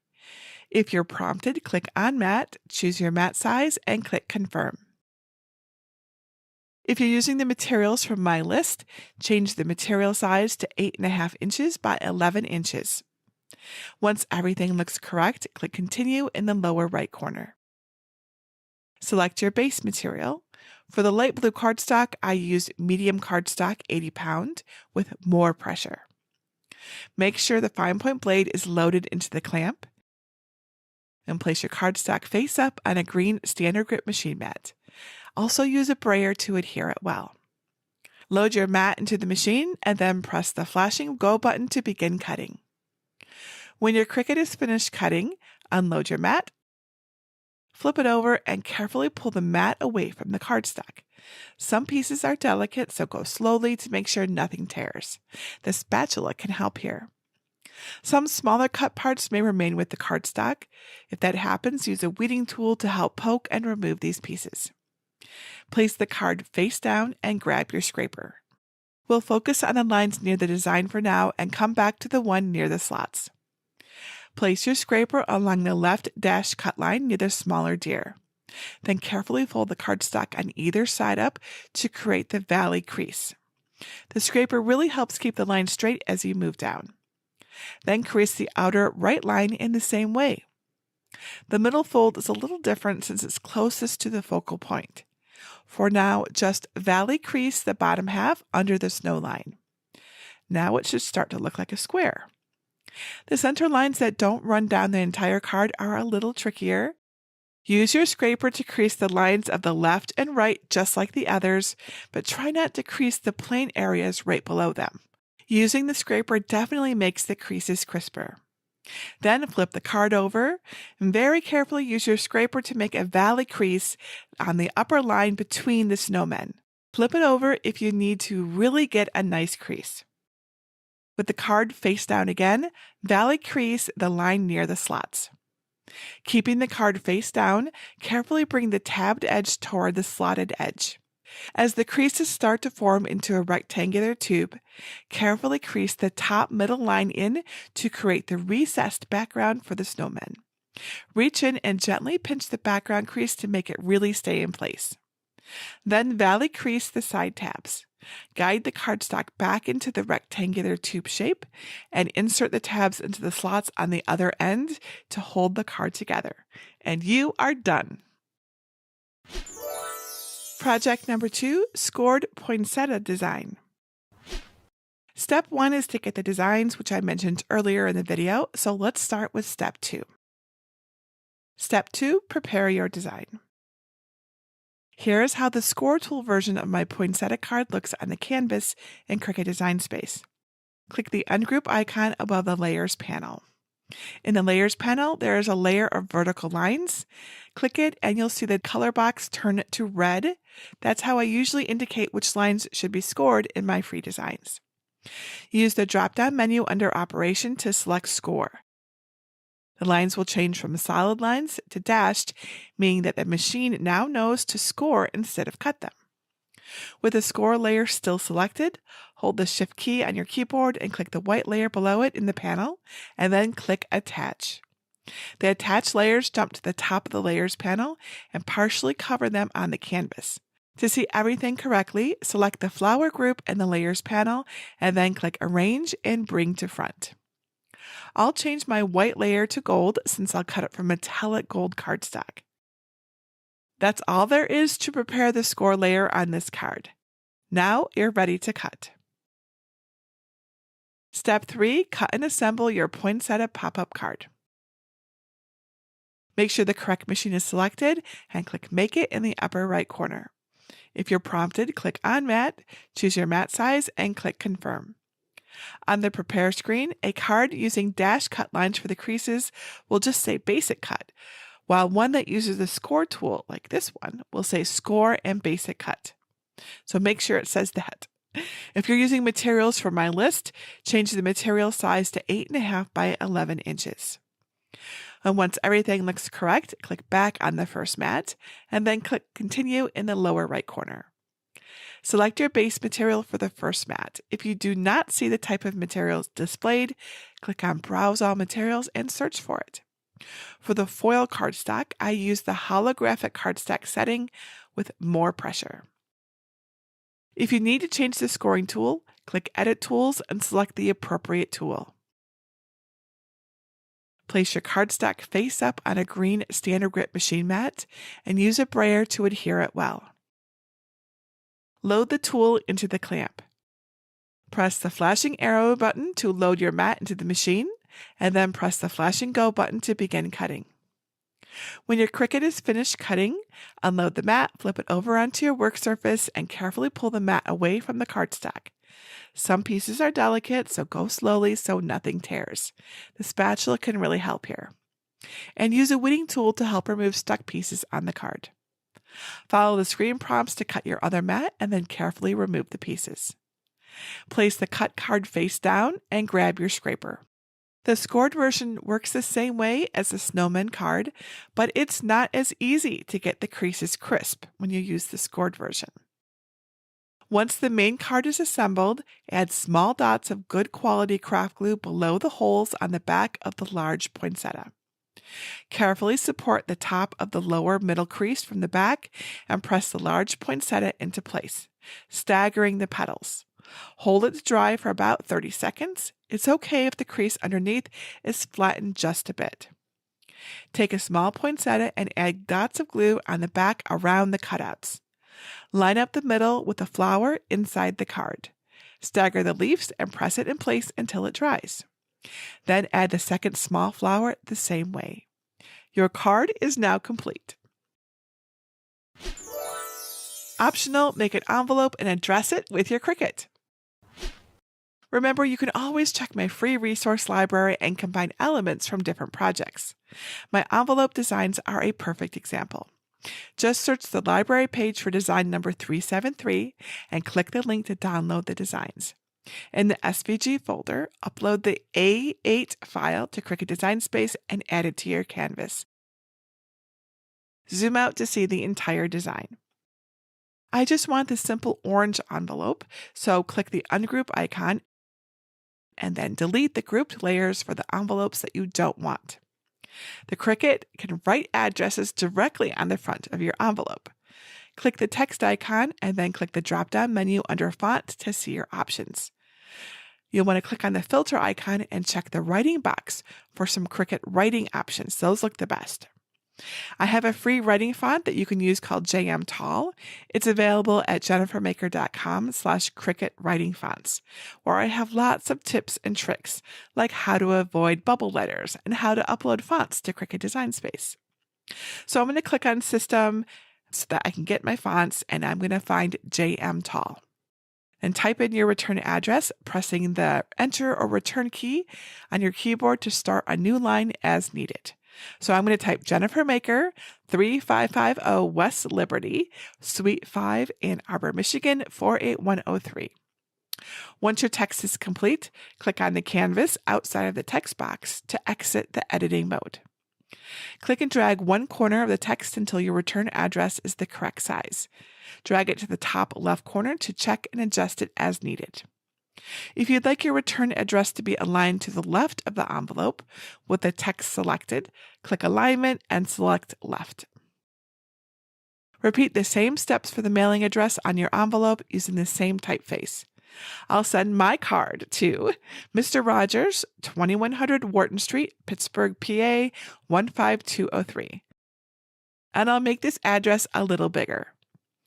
Hold your Shift key down and click the text layers in the Layers panel, then click Operation and select Pen. Click the color box to pick your pen type and color. I'm using a fine point, 0.4 millimeters in black, but you can use any color you'd like. Now we need to set our score lines. Hold the Shift key and select all 4 of the horizontal and vertical lines in the Layers panel. Under Operation, change them to Score. In the Layers panel, select the envelope and click Detach. Click on an open area of the canvas to deselect everything. Select the right flap and its score line, and then click Attach. Continue attaching score lines to the other 2 flaps, and then attach the main section with its score line.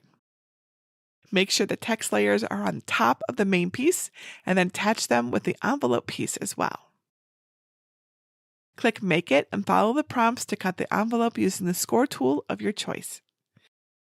Remember, always test your pen on a scrap piece of paper before using it in your Cricut to make sure it's flowing well. And then follow the assembly steps to glue the pieces together. When the envelope is all dry, it's ready for your lantern pop-up card. Step 4, show it off. Here's what my finished lantern pop-up card looks like. To mail one, lay the card on its back and gently push down in the middle to flatten the square tube. Now it will fit in the envelope and mail just like any other card. Then, when the recipient takes it out of the envelope, it will pop open and they can put an LED votive candle inside. Aren't these awesome? All right, so I told you I would compare the versions with and without the score lines, and I found that the scored version was just a little more challenging to work with and fold cleanly and crisply. I think the cards with dash cut lines, which looks like this, so you know what the dash cut line looks like. Can you see how there's like little dashes along the edge? It's not super visible, but you can see it if you look closely. I think those really ended up looking crisper and just better overall. Aren't they pretty? Either way you do it, I highly recommend getting a scraper tool to get your creases really nice and crisp. It really makes a difference when you're folding it down to mail. I've created lots of luminaries over the years, and I never, ever get tired of them.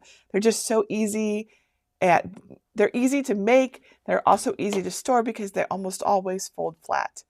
In fact, I've got several super cool cardstock lanterns, like some of these right here. These are easy battery operated tea light holders. Here's the tea light, right? There's a bunch of different designs here. Butterflies, these are ornaments. We have also some snowflakes, and here's another, it's a shorter snowflake one. You will find these all on my blog over at jennifermaker.com/421. They're easy, they're cute, and they're awesome. I really like these tea light holders. All right, so I see you've got questions for me about the pop-up lantern card, so let's work on that, and I'll try to answer all of your questions. Sue says, if I'm using a Cricut Joy, can you slice the designs into strips that will fit into the Joy and then tape them together later? You can. You can often do that with Cricut Joy projects. You can make them smaller, or you can slice them so that they will fit on your mat, and then you tape them together. The only thing I want to caution you about, let's take a look at this one, right? So with this one here, you could slice it so that you could just cut one panel at a time. Just know that you might want to weld in a little tab or something so it will attach to the other side better, right? So just put in a little rectangle and then weld it so that when you go to attach them together, there's something you can kind of glue it together, right? Because let's see, is this one? Yes, this one is not glued, because you don't have to glue these if you don't want to. These is what I mean by the tabs that we put into the back here. I don't want to accidentally tear that. I pulled it out a little bit too fast, I think. There we go. So you can make these tabs yourself just by welding on some, in Cricut Design Space, welding on some rectangles. And if you do that, like, you probably have to slice each panel, but then you could glue each one to the other one, and then you could still have this awesome design on your Cricut Joy. So you can totally do this. All right, I see a question from Angela. My clamp is loose where the pen goes and it won't write. Is there a way to fix this? So let's take a look at the Cricut. So you mean this clamp right here is too loose? So if that's the case, there's two things I would suggest. One is that there could be an issue with your adapter, right? So take a look at it. Does it look broken or anything like that? If it does, you can replace it. You can replace that clamp. Mine is actually not super tight. Still works fine, but if yours doesn't work, my suggestion, if the clamp, if the adapter that's in here, because this comes right out, right? If you don't think that's the problem, then you can contact Cricut and they can help you out. Cricut member care is awesome. Alrighty. Our next question is from Margaret. What was the bright round light that I showed? That is a puck light. It's got LEDs in it. It's very bright. It does fit with our pop-up lantern cards like this, see? So it's nice and bright. It usually has a remote control, which I really like. If you want to get that, I got these on Amazon. And I actually just added it to our shopping list over on Amazon. So if you would like to find that, I have shopping lists for all of our projects. If you go to jennifermaker.com/533 and look at our materials list, you'll see a link in there that says, click here to see our shopping list. And I will show you what that looks like, because I find these shopping lists very useful myself. I use them all the time. I'm going to go over to Amazon. This is what a shopping list looks like. So you'll see here, this is the exact foil cardstock we used. This is exactly what we used in our project, so you don't have to guess. You can click on any of these things to learn more about the paper, so you can see sizes and weights, all of that. These are the tea lights that were in there, but just now as we were doing the workshop and I saw you asking about that, I added in this puck light. This is the puck light. I mean, there's many of them, but this is the one that we have right here. And see, it's got a little remote control. You can change the colors and the temperature and everything like that. So And they're on sale right now, I see. So I really love these puck lights because they're so much brighter than like the little LED tea lights. But again, you can find these on Amazon, and they are in our shopping list, which looks like this: lantern pop-up cards, and all of the things that you can use are here. All right, our next question is from the Curtis family. Could or should we use clear vinyl like we did for the shadow boxes yesterday, like the intricate cut farmhouse shadow boxes, right? To help us with the intricate cuts. So yes, these cuts are, especially on this one here, oh yeah, you can see this. Those are some pretty intricate cuts. Wouldn't you say? Look at those little snowflakes, right? So my suggestion is try it first to see how you cut. We did not use any vinyl on ours. This is just cardstock. So it can definitely be done. If you're struggling and you have the clear vinyl to use, then go ahead and apply it then. So it's a good technique to use if you're having problems, but you might not have any. You might not have any issues cutting that. And you can see we didn't. So it's really up to you. People have different levels and how well they do and stuff like that. Remember, the real trick to getting these intricate cuts without having to use vinyl is to have a nice clean sticky mat and a nice clean blade. Gary says, what was the name of the font that we used on the snowman card? So this font that you see right here, this is Tingler script. You can find it over at jennifermaker.com/Tingler-font. That is not my font. It's a font that's over on Design Bundles, and that is our affiliate link. But it's a very useful font. We use it in a lot of projects. And the reason why we like it so much is that, let me hold this up so you can see. This is a script stencil font. That means that you can use it for projects like this, and you don't lose the centers of your letters. It looks fantastic. It's also super easy to weed if you use it for iron-on vinyl or adhesive vinyl. So we use it a lot. Jen says, can the envelope be welded together and cut in one piece? Well, the problem is you would need a mat that's large enough, right? Because this is a big project. It doesn't normally fit on a mat. If you have the Cricut Venture and you have cardstock that's big enough, 100% go for it. And so it's just a matter of whether it's going to fit on your mat or not. That's why it's in two pieces. So, or several pieces, I should say. So it's just, yeah, if you have a venture and you can make giant things, you can just weld it and cut it all in one piece. Canyon Mom says, what size envelope does it use if you are not making one? This is an A8 size envelope. So if you need to order some from Amazon or buy some from somewhere, it's A as in, apple, and the number 8. So A8 size. Say that 3 times fast. A8. Lori says, which weeding tool did you use for the dots in the trees on the light blue cardstock? So for this project, we're using just the standard Cricut weeding tool. Nothing special, just the standard one right here that comes in almost all basic toolkits. So, and you can see the tip on this if you're curious, like which tip we're using. Hopefully that will focus for us. There we go. See, it's just the straight tip. There we go. That's the one I like the best. I don't like the one with the little hook on the end.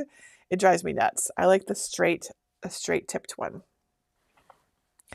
Susan says, can the score card be changed to the dash lines? You don't have to, because we have both, right? So we have both versions of both of them.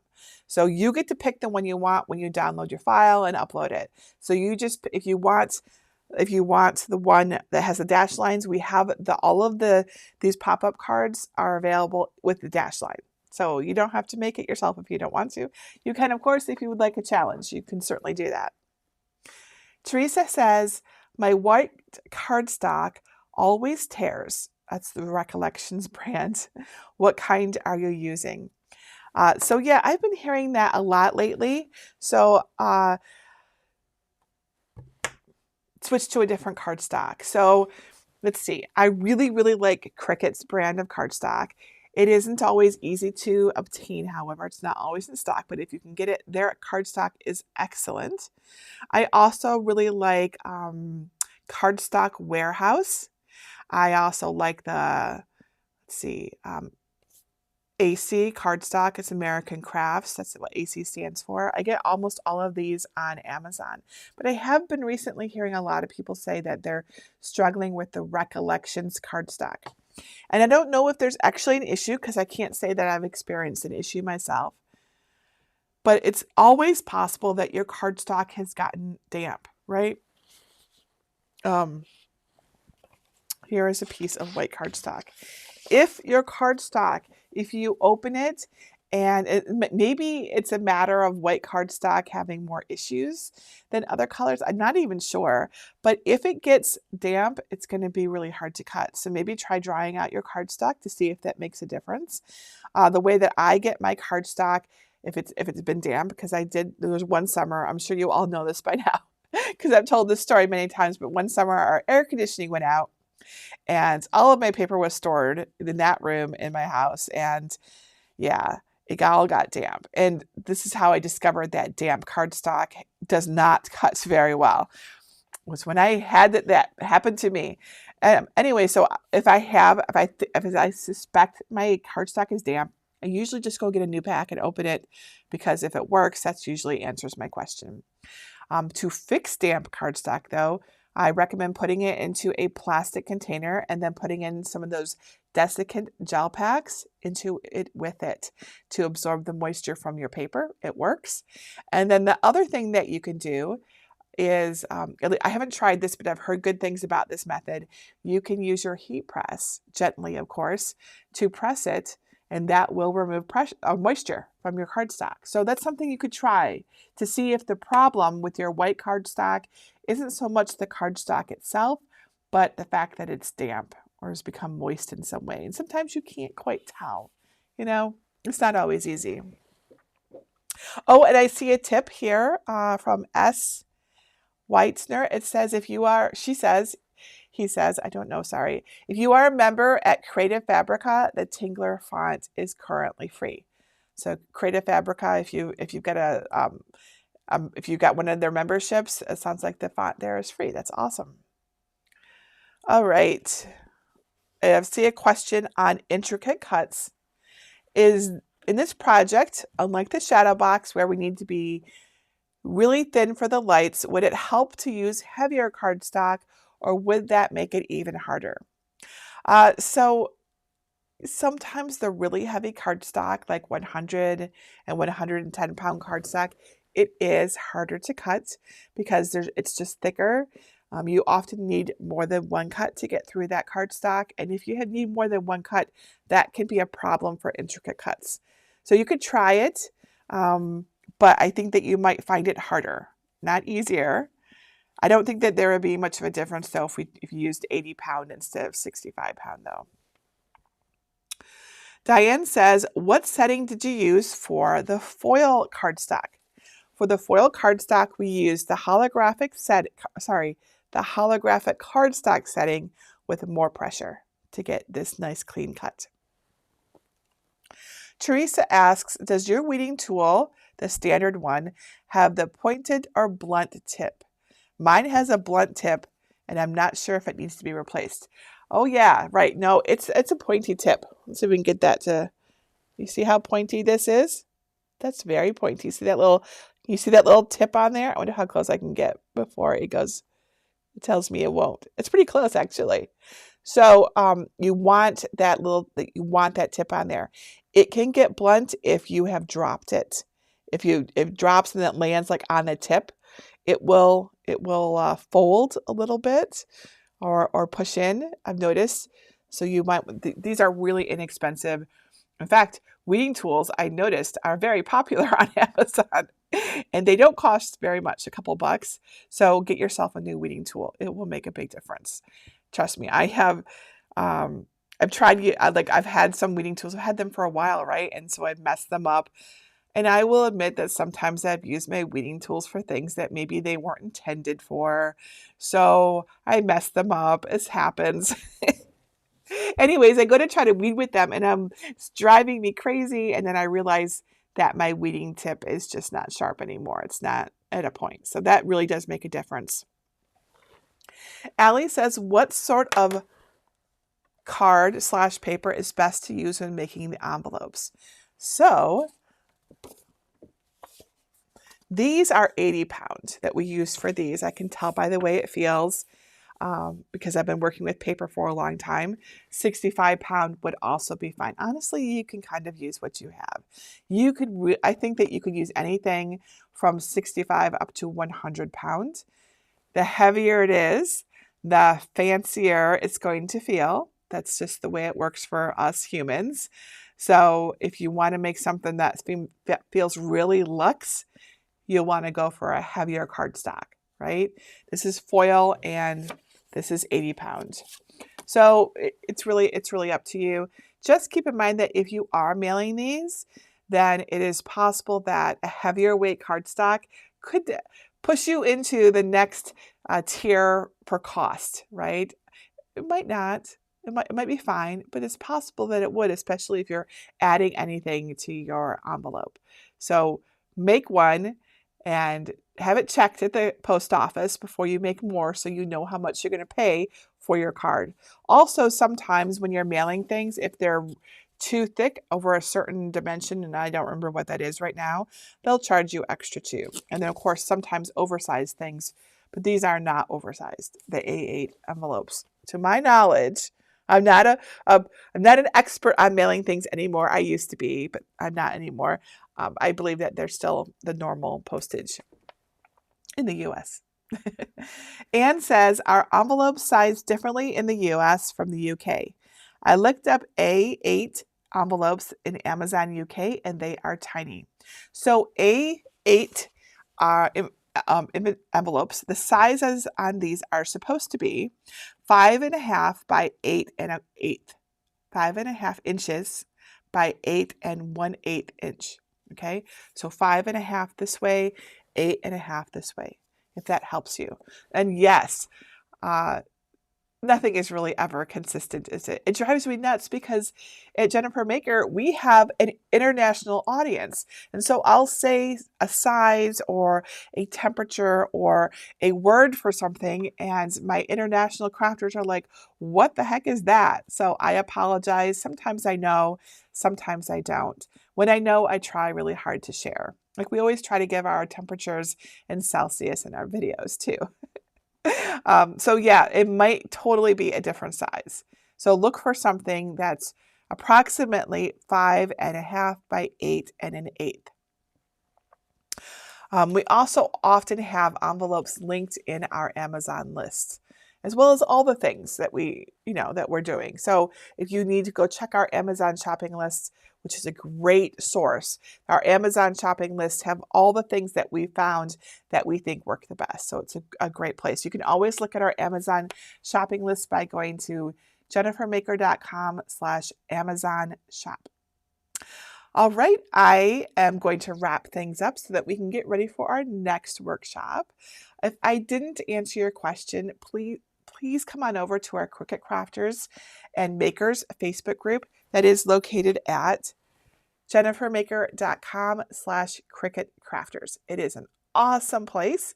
We have lots and lots of Cricut Crafters in there. They're showing off their artwork, all of their finished projects. They're helpful, they're inspiring. It's a really, really good place.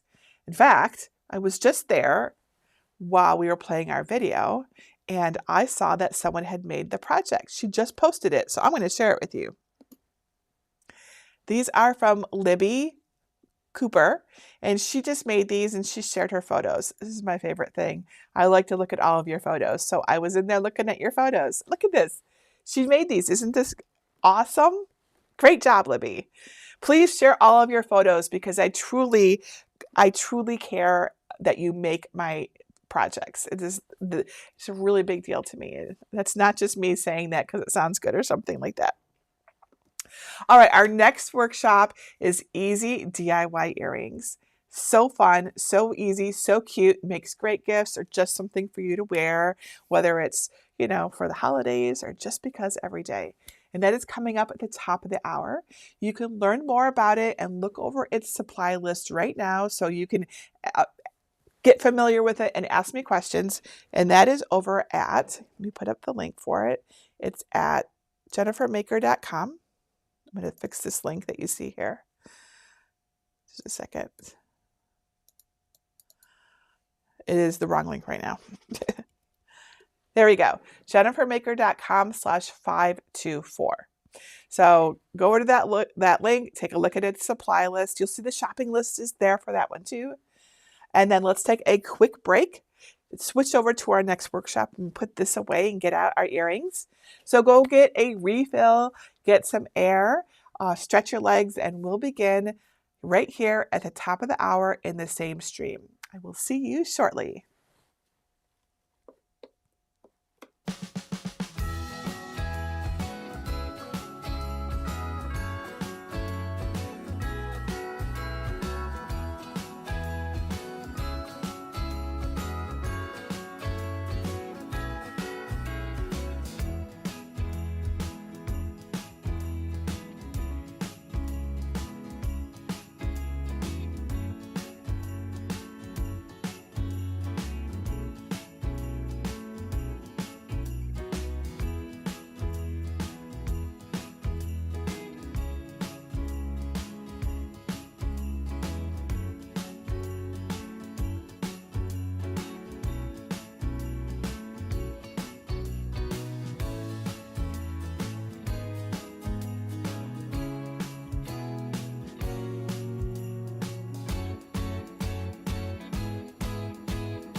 Hello everyone, Jennifer Maker here. Let's learn how to make your own earrings. I just love having fun accessories to match the season, the holiday, the occasion, really any reason at all. So I really can't wait to show you how to make these little earrings for fall. They are so much fun and such a cute way to celebrate the season of golden sunflowers, changing leaves, and don't forget adorable little pumpkins. Oh my gosh, aren't these cute? Let's look at these. Look at all these cute, really awesome, fun, very easy pumpkins. This one's kind of fallen over. Our earrings, not just pumpkins, there's all sorts of things here. So these earrings are made mostly from faux leather, which, you guessed it, can be cut right on a Cricut. It comes in so many styles and colors, and some of it even looks really close to real leather. It's also very durable, so it's a great thing to use for earrings. Now, the drawback with faux leather is that the back of it doesn't look all that nice. It's kind of fuzzy, but I have a really neat fix for that, and I'll show you how to do that later in this workshop. I'll also show you how to add foil vinyl accents to the front of your earrings. You can use any color you want. Here's an example right here about our leaves, right? You can use any color you want, but I especially like the foil metallic vinyl for jewelry because it just adds that extra flash. And then I'll teach you how to finish the earrings with French hooks so you can wear your gorgeous creations all autumn long. And after that, as a bonus, I'll show you how to make my sweet little pumpkin earrings and these really super pretty leaf earrings with the fun, oops, they're coming off, with the fun beaded accents, which are right here. So you can see these. There we go. Aren't these pretty? See the beads on them? So pretty. You're gonna just love these. They add such a nice little extra detail to the earring. Now, I prepared not just 3, but 10 fall earring designs that you can cut on your Cricut and wear or gift all season long. You can find the complete supply list for this project over at jennifermaker.com/524. But let me show you exactly what you need to make your own faux leather earrings. So let me set these to the sides. Pumpkins right here. And it looks like one of our earrings fell off my little hook. Here we go. All right. Can't see that. There we go. All right. And our earrings are right here. I just noticed my coffee straw is in our shot. I'm sorry. I didn't even notice that till just now. Trying to move that away. This is a Frappuccino that Greg got me. I needed caffeine this morning. All right, I'll put that down there. All right. So this project is mostly faux leather, but there's things that we use for it. So let me get everything out and we'll go over everything together. And why we have things like painter's tape. These are our little accessories. And a craft knife. All right. So let's put this over here too. Let's start with the faux leather. I have linked several packs, like one with solid colors, like this one right here. Well, this is actually solid color too. These solid colors that are perfect for autumn, but of course there's so many colors it comes in. I've also got these really fun fall and autumn themed ones. Aren't these amazing? I love these. I love autumn. It's totally my favorite. And then, I don't know if you've seen these before, but these gorgeous embossed faux leathers. Look at these. Aren't these just amazing? It doesn't take much to make an earring look amazing with these. You can use any color, finish, or texture you want. Faux leather comes in a lot of variety. You can mix them up or go simple with them. You can even take your favorite earring shape from my design file and make it in several different colors to match your outfits. All of it. There's so many options here. My earrings are just one possible way of doing this. Now, other earring materials that you might need include some iron-on vinyl. So I'll use iron-on vinyl, like some gold sport flex and some foil, and we're going to put them on the back, or we're going to decorate the front, you'll see. You'll also want some French hooks. We've got lots of hardware here. All of this is linked in our material and shopping list, of course, so that you can actually wear your earrings. Now, I don't even have pierced ears. I used to have them when I was a teenager and then basically just didn't wear them enough. So if you need like clip-ons, you could do that as well. And if there's anyone out there who's like, oh, I don't wear earrings, that's like totally not a thing. You can use this to make really cool things like keychains, tassels to put on your purse, all sorts of cool accessories. Anything that dangles is perfect for these designs and this kind of material, okay? Now, for cutting this, I used the Cricut Maker 3, and I specifically used the deep point blade that is in this black housing you see right here. You can also use a Cricut Maker, like the original Cricut Maker, any of the Cricut Explorer series machines, or the Cricut Venture. Now, you can use the Cricut Joy and Joy Extra, but you cannot use the deep cut blade with those, right? So you'll need to use paper thin faux leather and the regular blade if you're going to use the Joy or Joy Extra, but it is completely doable. Amy Romeo, the queen of faux leather, has many tutorials on that if you get stuck or need any help or anything. Now the leather, the faux leather that we're using, really works best with the purple strong grip machine mat that I have right here. And the vinyl that we're going to use is happier on a green standard grip mat. And if you want to add any leaves or, let me show you, beads, right? I found these really cute glass beads and some leaf charms that you can add using jewelry head pins, which are these right here. So everything is linked in my list, and I'm going to show you in our assembly video exactly how that works. Other tools that you'll want to have for this include the Cricut Mini Easy Press. I've got that right here, and a pressing flat. But you can use any flat heat source to apply your vinyl, including a home iron, so you don't have to have specifically this. Butcher paper will also help protect the faux leather from the heat. So you can use any color, just, I recommend it be uncoated if you can. This is just white uncoated butcher paper though. And then you'll also need a leather hole punch to make the earring hook hole, because the shape and material combination is a little too much for the Cricut. So this is a leather hole punch. I know it looks like a paper punch, but it's actually a leather. It's got the little tip on it. Can you see there? Anyways, there's one linked in our shopping list. And some jewelry pliers. Where did I put my, oh, here they are. Jewelry pliers to put everything together. Plus you need some common tools like the handy brayer, a weeding tool.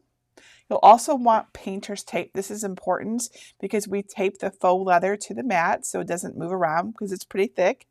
So you'll want some painter's tape or masking tape, that sort of thing. A craft knife. This is the Cricut one. I really like theirs. And then a pair of scissors as well. And then, of course, our design files. I have all of these awesome earrings for you. I actually have many earrings, design files. So if for some reason you don't like these or you're not into autumn, I actually have many. But I'm going to demonstrate with these today. So as always, the files are free for everyone to download and use. So let me show you where to find our autumn faux leather earring designs, and then I'll show you how to make your very own. Step 1, get my free earring design files. Download the earring designs by going to jennifermaker.com/524. You can either download them right from that link by saving the project, or access my entire design collection by looking for libraries in the red bar at the top, and then either click get a password if you don't yet have one, or click enter the library. Search the page for design number 524 and click the link to download the designs. Here are what my 10 earring designs look like. Do you have a favorite yet? I really love those yellow sunflowers. You can cut these earrings by hand or use a cutting machine. I'll show you how to make them quick and easy with my Cricut Maker 3, but you can also use any Explorer, Maker, or Venture for this project. To get started, upload the SVG file to Cricut Design Space and add it to your canvas. If you're not sure how to do this, go to jennifermaker.com/svgs to learn how to unzip and upload files. Step 2, prepare the design files. Here's what my fall earring designs look like on my canvas in Cricut Design Space. Since there are so many, we can't see them all. Click on the minus sign in the bottom corner to zoom out. There, now we can see all 10 of the earring designs. Now right-click on the design file and select Ungroup so we can work with each of the earring styles separately. I'll show you how to cut and assemble my favorite pair, the yellow layered sunflower earrings, first, but you can follow similar steps for any and all of the other earring designs. The faux leather I'm using doesn't look the same on both sides because the back is unfinished. Remember that trick I mentioned that I had for this earlier? For a more polished look, I'll apply the same gold foil iron-on vinyl to the unfinished side before cutting. It'll add some gorgeous shine and really complete the look. For now, select the designs that you don't want to make and delete them from the canvas. If you decide to make more, you can always add them back in later. All of my earring designs can be resized bigger or smaller. It's completely up to you. Just make sure when you resize them that you leave enough room at the top to allow for the punched hole. I want to cut my earrings as is, just as they are, so I'll go ahead and undo those changes. When your earrings are ready to cut, click Make It. If you're prompted, select On Mat, choose your mat size, and click Confirm. On the Prepare screen, you'll see two mats, one with the yellow sunflower shapes that I'll cut from faux leather, and one with the gold petal shapes that I'll cut from Sport Flex iron-on vinyl. Select the mat with the smaller gold petal shapes. Since they'll be made from iron-on vinyl, be sure to toggle on the mirror option. This will ensure that they line up perfectly with the back of the faux leather pieces. Click back on the first mat and then click Continue. Now grab your faux leather and foil iron-on so we can prepare to cut them, but it won't be quite how you expect. First, cut a piece of faux leather large enough for both sunflowers, about 5 by 3 inches. Then cut a piece of the foil iron-on about 1/8 of an inch smaller all around. We want it just a bit smaller so the foil doesn't stick to your pressing mat when you apply it to the faux leather. Now lay out your pressing mat and set your Easy Press Mini to low. If you're using a household iron instead, I find that the medium setting works well. Put your faux leather face down on the pressing mat and then place a piece of butcher paper on top and then preheat the project for 5 seconds. Now apply the iron-on vinyl to the faux leather, foil side up, without any of the foil or iron-on vinyl going over the edges. Cover everything with butcher paper and press with light pressure in a circular motion for 30 seconds. Let the vinyl cool completely, then remove the butcher paper and slowly peel off the liner. If any of the vinyl sticks to the carrier sheet, lay it and the butcher paper back down and apply a few more seconds of heat before letting it cool and trying to peel it off again. Place your faux leather on your purple strong grip machine mat with the shiny vinyl side down so it matches the design area on your screen, and adhere it well with your brayer. Use painter's tape to secure all 4 sides of the faux leather really well to the mat.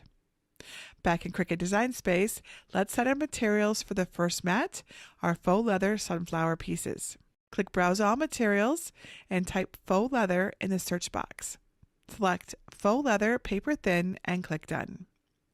Now change the pressure to more for a clean cut. Your machine will indicate that you should use the fine point blade for this material, but because we aren't using the Cricut branded faux leather here, I'm going to use the deep point blade instead. I find that the deep point blade cuts the material much better, especially with the added vinyl backing. Remove any existing blades from clamp B and insert the deep point blade. These white star wheels can sometimes make indentations on faux leather, so let's push them all the way to the right. They're usually used to keep thin materials from shifting, so we don't really need them on thicker materials like this anyway. Load your purple strong grip machine mat into your Cricut and press the flashing button to begin cutting. But when it's finished, don't unload your mat yet. Instead, check to see if the cut went all the way through. If it didn't, press the middle button again for a second pass. And when it's cut all the way through, press the blinking arrow on your Cricut to unload the machine mat. Remove the tape from all four sides of the faux leather, then turn the mat over and carefully bend it to release the earring pieces. If there are any stubborn bits that didn't get cut all the way through, you can use a craft knife to gently cut them. Add a piece of gold iron-on vinyl to your green standard grip machine mat, shiny side down, and then adhere it with a brayer. In Design Space, make sure the second mat is highlighted and click Browse All Materials and search for Sportflex and select Sportflex Iron-On. Set the pressure to More and remove your deep point blade and replace it with your fine point blade. Then, since we're moving from cutting faux leather to vinyl, you can slide the star wheels back into place. They don't need to be in any particular position, just space them out evenly. Now load your green standard grip machine mat into your Cricut and press that flashing button to begin the cut. Now gently weed and remove the gold iron-on earring pieces. Since we'll apply one gold vinyl piece to each earring, use your scissors to cut them apart. This will make their application onto your faux leather much easier.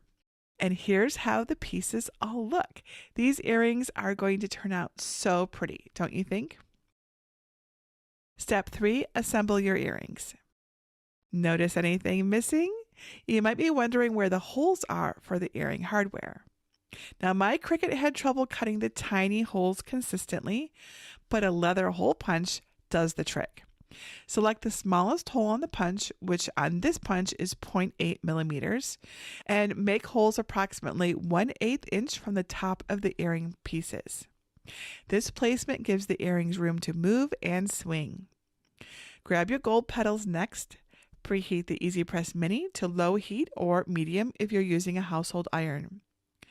Place one faux leather sunflower face up on the pressing mat. Align one set of petals, shiny side up, on top of the sunflower. Place a piece of butcher paper on top to protect the faux leather. Apply the iron-on vinyl using light pressure and a circular motion for 20 seconds. When the liner has cooled, carefully peel it off of your vinyl, and look at how cute this already is. Repeat these steps with the other earring. Take one French hook and, using your needle nose pliers, grab the top half of the loop and bend it open just enough to add the faux leather earring pieces. Make sure to place the earring wire in the proper direction so that when you're wearing the earring, the leather pieces are facing forward. Now use your pliers to gently bend the loop back closed again. Repeat this process for the other earring. And that's it. Here are my finished sunflower earrings. Step 4, show them off. These earrings are so fast, easy, and fun to make. You'll have a brand new earring collection for every season before you know it. Have fun mixing and matching your materials, use embossed or printed faux leather, and experiment with different colors and types of iron-on vinyl. There are so many different ways to create earrings with your Cricut, and now I'll show you a few more. Bonus 3D pumpkin variation. Aren't these just adorable? This cute 3D pumpkin earring may look complicated, but don't be intimidated. They're actually super easy to make. Cut your orange and green faux leather using the same steps as the sunflower earring. We don't need foil iron-on for these though, since we won't see the back of the faux leather. Using your leather hole punch, make one 0.8 millimeter hole at both ends of each of the 12 orange pieces, about 1/8 of an inch from each end. Now punch a hole into the curved part of each green leaf near the little stem. Gather one head pin and 6 orange pieces. With the back unfinished side of the faux leather facing up, thread one hole of each orange piece onto the head pin. They should look like this. Using your wire cutters, cut the head pin to about 1 1/4 inch tall. It should be short enough that the second hole of each piece can reach over the head pin. Starting with the bottom piece, slide the other hole onto the head pin. Then take the piece directly across from it and slide its hole onto the head pin too. Repeat this process with all of the orange pieces. Finally, slide the 2 green leaves onto the head pin. Gently push all of the pieces down a bit and trim the head pin to about 1 inch. Using your needle nose pliers, make a loop in the top of the head pin for the French hook to attach to. This might take some practice, but just keep trying and you will get the hang of it. Take one French hook and, still using your needle nose pliers, grab the top half of the loop. Gently bend it open and insert the loop of the head pin. Then use your pliers to bend the loop back closed again. Repeat this process for the other earring. And that's it. How cute are these little pumpkins? Bonus beaded details. One fun way to dress up your earrings is to add beads or charms. It's super easy and can add a really fun addition to your earrings. I'll show you how to do this using this leaf earring. Start by cutting and preparing your materials the same way you did with the other earrings. With your pliers, make a loop at one end, leaving it open enough for the faux leather and charm to fit through. Slide the loop through the hole of the charm, then through the hole of your earring. Then gently close the loop with your pliers. Now here's a helpful tip for adding your beads. Plan out your pattern on a piece of painter's tape. This will also keep them from rolling around your work surface. Thread the beads onto the other side of the head pin so that they are sitting in front of the top of your earring. When you have all of your beads on the pin, trim it again, leaving enough excess head pin to make another loop. Using your needle nose pliers, make a loop at the end of the head pin. Take a French hook and use your pliers to open the top half of the loop. Insert the loop into the head pin onto the loop of the French hook. Then use your pliers to bend the loop back so it's closed again. Repeat these same steps for the other earring. How great do these look? Think of all the totally different looks that you can create from different colored beads, charms, and materials, all using the same style earring. Aren't these awesome? And don't you just love how easy these are and how they turned out? I love it. They come together so quickly too. And I love how you can make so many different pairs of earrings from just one sheet of material. I mean, think about how many earrings you get from just this one. You could literally make a pair for every single day of fall. One of my favorite things about these earrings is that even though they're quite large, they're nearly weightless because faux leather is really, really light. So you aren't going to feel them at all. They're just going to look amazing without weighing down on your ear. And so is iron-on vinyl, of course, so the combination is not heavy. So if you're worried about wearing big earrings because they're heavy on your ears, which is totally a thing, try making some faux leather ones. You will be really surprised because they're seriously so light. You'll probably even forget you're wearing them. And they're so fun to make and addicting once you start. You'll want to make a whole collection. And if you need more designs, I hear you, and I have more. I have lots of earring designs. I have these, which are very similar to what we have, but then check out these. Aren't these really cool? I love these. They're super cool. And more beaded ones. This right here is using the same beaded technique. I saw someone making these just today. These are like butterfly wings. And look at this gorgeous glitter faux leather on this set right here. I love those. I have many of these. You can find them over at jennifermaker.com/328. All right, so I see you've got questions. I've got answers for you, so I'm going to jump in and answer your questions. And I actually saw one during the chat about what would happen if we took like this embossed faux leather, which of course we have back here too. right here, this really pretty embossed faux leather, and then put foil iron-on top of it. Would it keep the embossed design? So while we were watching the video, I tested it.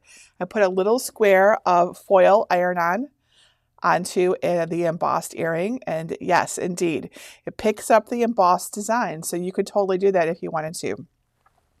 It's very simple. I just cut it with scissors. It's probably not the design you want, but hey, it doesn't look so bad either. Amber asks, do we need a cut blade on the regular maker? All right, so we recommend the deep point blade. Let me show you this again. That is this one in the black housing. You can use this blade on the Makers, the Explorers, and the Venture, the same blade. I recommend it's like a slightly longer blade. It cuts a little deeper. It also has a different angle on it, as I recall. And you want to put it into this black housing. You don't want to just put it into the housing you have. So you want the housing and the blade. It is listed in my shopping list if you need help finding it. Now, I want to note again that this blade cannot be put into the Cricut Joy or the Cricut Joy Extra. So if you want to use your Joy or Joy Extra to cut faux leather, you can. It is possible, but you won't want to, like this embossed stuff. I don't think that will work. It's really pretty thick. You'll need to stick with the really paper thin faux leathers for that instead, and you'll have to use your regular blade, right? All right. Amber says, I'm sorry, I got that question. G Rod says, can you use an awl if you don't have a hole punch? And so this is a leather hole punch. There's actually different styles, but totally, if you have an awl and you know how to use it, go for it. Use it. No reason not to. Just the hole punch is easier for us to demonstrate with you. So again, this is what the hole punch looks like if you need to see. I'll set that there. Linda says, can you use the original Explorer machine to cut faux leather? Yes, you totally can. What you'll want to do is make sure your smart dial is set to custom.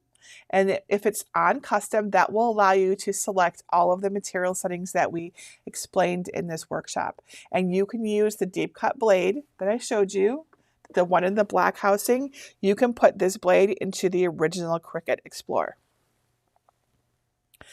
Curtis Family says, isn't there a way to emboss? Oh, I got that one. I got that. That's the one I did in our little break while we were doing that. So yes, you can emboss your foil, Curtis Family, onto your, you can iron on your foil onto your embossed faux leather if you would like. All right, another question here. Does it matter if the star wheels are not put back in place before, like they were before? Okay, so for those who don't know what the star wheels are, the star wheels are these white wheels that you see on your roller bar here. Those are called the star wheels.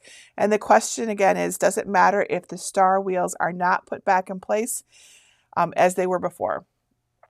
Honestly, I usually, like, these star wheels are here to help us feed our mats and our papers. But the truth is that I usually forget to put them back. And I usually am just fine. I don't usually have any issues. But you should put them back after you've moved them, yes. You don't have to put them into exactly the same spot. They can just go kind of evenly space them out as they are here. So it's okay if you forget, but if you notice you're having an issue feeding or anything like that, you'll want to put them back into place. Nanette says, why did we use Sport Flex iron-on, which is right here? Why did we use Sport Flex iron-on? Can it be any HTV? So we use Sport Flex iron-on because we thought it was better for the way that the faux leather flexes, right? So we just felt that this was a better option. You can also use, you can use any HTV. Really, it'll be fine. Faux leather does not stretch, really. It does a little bit, but typically you're not going to be stretching them when you're wearing them. So you can really use any iron-on vinyl that you have. And again, remember, we also use this pretty vinyl iron-on. I love this foil stuff. Lucas says, is it safe to put these earrings on the auto press? It won't hurt them. It's totally fine. Just like, the auto, like this mini press gets as hot as the auto press does. By the way, if you didn't know that. So there's no issue with the heat. The issue might be simply that you don't have that same level of control that you would have if you're just, working with a small press. The auto press is much larger, and so, it's just, things might just move around as you're lifting it up or something like that more. But yes, you can totally use the auto press. It's all good. Jody says, what do we need to do differently if we use real leather? So real leather requires more effort to cut, right? It does depend, of course, on its weight, how thick it is. I have tutorials on how to cut leather. I have cut some bookmarks, and I have also cut a leather journal and some other things as well. My recommendation would be to go check out those tutorials on how to cut real leather so you understand that, and then you can make your earrings. Another question here is, how small can you make these earrings? Really, you can make them as small as you want. It's completely up to you. I don't make them super tiny when I do it because I'm demonstrating, and it's just a lot harder to show you a really tiny little thing. But, I get it. You might not want quite such a large earring, right? I mean, although I think it looks pretty cute. Can you even see me? I don't even know if you can see it. I think it's cute. Anyways, you can go as small as you want because we're having you put the hole in afterwards. So you can resize them as much as you want. The only one that you're going to struggle with if it gets too small is the pumpkin, right? If the pumpkin is really, really tiny, you're gonna find it difficult to put it into this 3D form, right? So just keep that in mind. Let's get that to focus for us. There we go, right? Don't go too tiny, but this one's actually a pretty good size, in my opinion. You see how cute that is?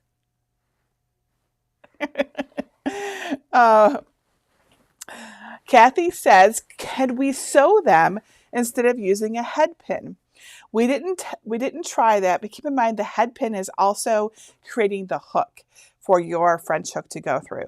So it's adding a way for it to attach. But you can totally sew faux leather. So if you want to sew parts of it, you can 100% do that. You may find it challenging to get your hand needle into the faux leather. In that case, you could use your awl or your leather punch to make the tiniest hole, and then you can use those holes to stitch. Okay, I have stitched real leather and faux leather, and that making that hole before you sew is important. Kim Ford says, could you use cork fabric? I use it for many of my sewing projects. I haven't tried cork fabric. I've tried really thin cork, but I don't think I've ever tried cork fabric. I feel like if it's what I think it is, I feel like it would work. Give it a try, take a photo, and let us know in our Cricut Crafters group how it turned out. I would love to know. I would love to see some earrings made with cork fabric. Allie says, can I use parchment paper instead of butcher paper? Yes, I think that would be just fine in this case. You could use parchment paper. Do not, however, use wax paper. Wax paper has a waxy coating on one side of it, and that wax can transfer to either your faux leather or it can transfer onto your heat press, right? And then you have to clean it off and it's all messy. So I recommend you avoid that. Sherry says, if you're using a large press, can you use the heat-resistant tape when you're pressing? Yes, you can totally use heat-resistant tape when you're pressing. Just be sure it's heat-resistant tape. Don't use just regular tape. Now, I have heard some people say that the Scotch Blue painter's tape can withstand the high heat of our heat presses, but I haven't actually used it myself. So take that with a grain of salt. So use heat-resistant tape if you need to ever keep anything in place or position when you're heat pressing. I do it all the time for all sorts of things. Sandra asks, can you use the different Cricut craft wood? Yes, we actually have a tutorial on wooden earrings. Let me see if I can find that real quick for you over on my website. They're actually really pretty and they're perfect for fall. Yes, here they are. They're cricket wood veneer, and these are the earrings. Can you see that okay? Aren't they pretty? Let's see if I can get the screen to show them. There we go. Aren't these pretty? These are at jennifermaker.com/cricket wood veneer earrings. There's probably also a number. All of my projects have a number, by the way. You can always find the number by looking at the bottom of our materials list. It always tells you the design. So this is probably at jennifermaker.com/161. So yeah, I really like these earrings. I used foil vinyl on them, on some of them, right, to get this really cool look. So yeah, you can use, this is wood veneer. This is not wood. So I would not recommend like actually trying to cut these from basswood or balsa wood on your cricket. These are much too fine for that. But veneer is perfect. It's really lightweight, cuts beautifully on all of the crickets. You can cut veneer on everything. It's really quite thin. And I think I stacked these to get the depth, as I recall. It was a few years ago. It's hard to remember right now. Nikia says, the last time I attempted to cut faux leather, the material bunched and caused one of the rubber rings in my maker to move out of position. Do you have any tips on preventing this and for maintenance? So yes, first of all, make sure that you're using the purple mat and make sure it's sticky. It really needs to stay in position. Second, make sure you are taping it down. Those are the two big things that will help prevent your faux leather from moving. And then the third one would be to make sure it's not too thick. If it's too thick, it's just going to drag and tear when it goes to cut it out. And it's no matter how sticky it is, eventually the pressure of the drag on that thick faux leather, and there are some very, very thick ones out there I've seen. So be cautious about that. Those are my 3 suggestions for that. Do you have a tutorial for the earring holders that you have on your table? Oh, for these? I'm trying to think if I've ever included these in any tutorial. I don't think I have, but I feel like these are available on Cricut Design Space. I'm pretty sure that they have them, but if they're not, they're just shapes. This is just a rounded rectangle and a circle and 2 circles here. You don't need the little thing where that sticks out. That's just I do also have, I think I have some earring cards in the VIP Pass. We have a little library of care cards and stuff like that, and I think that they're in there too. But they're kind of all over the place. But I don't think I put them into my file. Carol says, which size iron press would be best to purchase if you can only have one size for iron-on vinyl? Is too small or too large of a press a problem if the project is a different size? So if you can only have one press, I recommend getting the 12 by 10 inch easy press. That will carry you through almost all projects, and you can get the easy press too, the 12 by 10 size, at a discount on Amazon.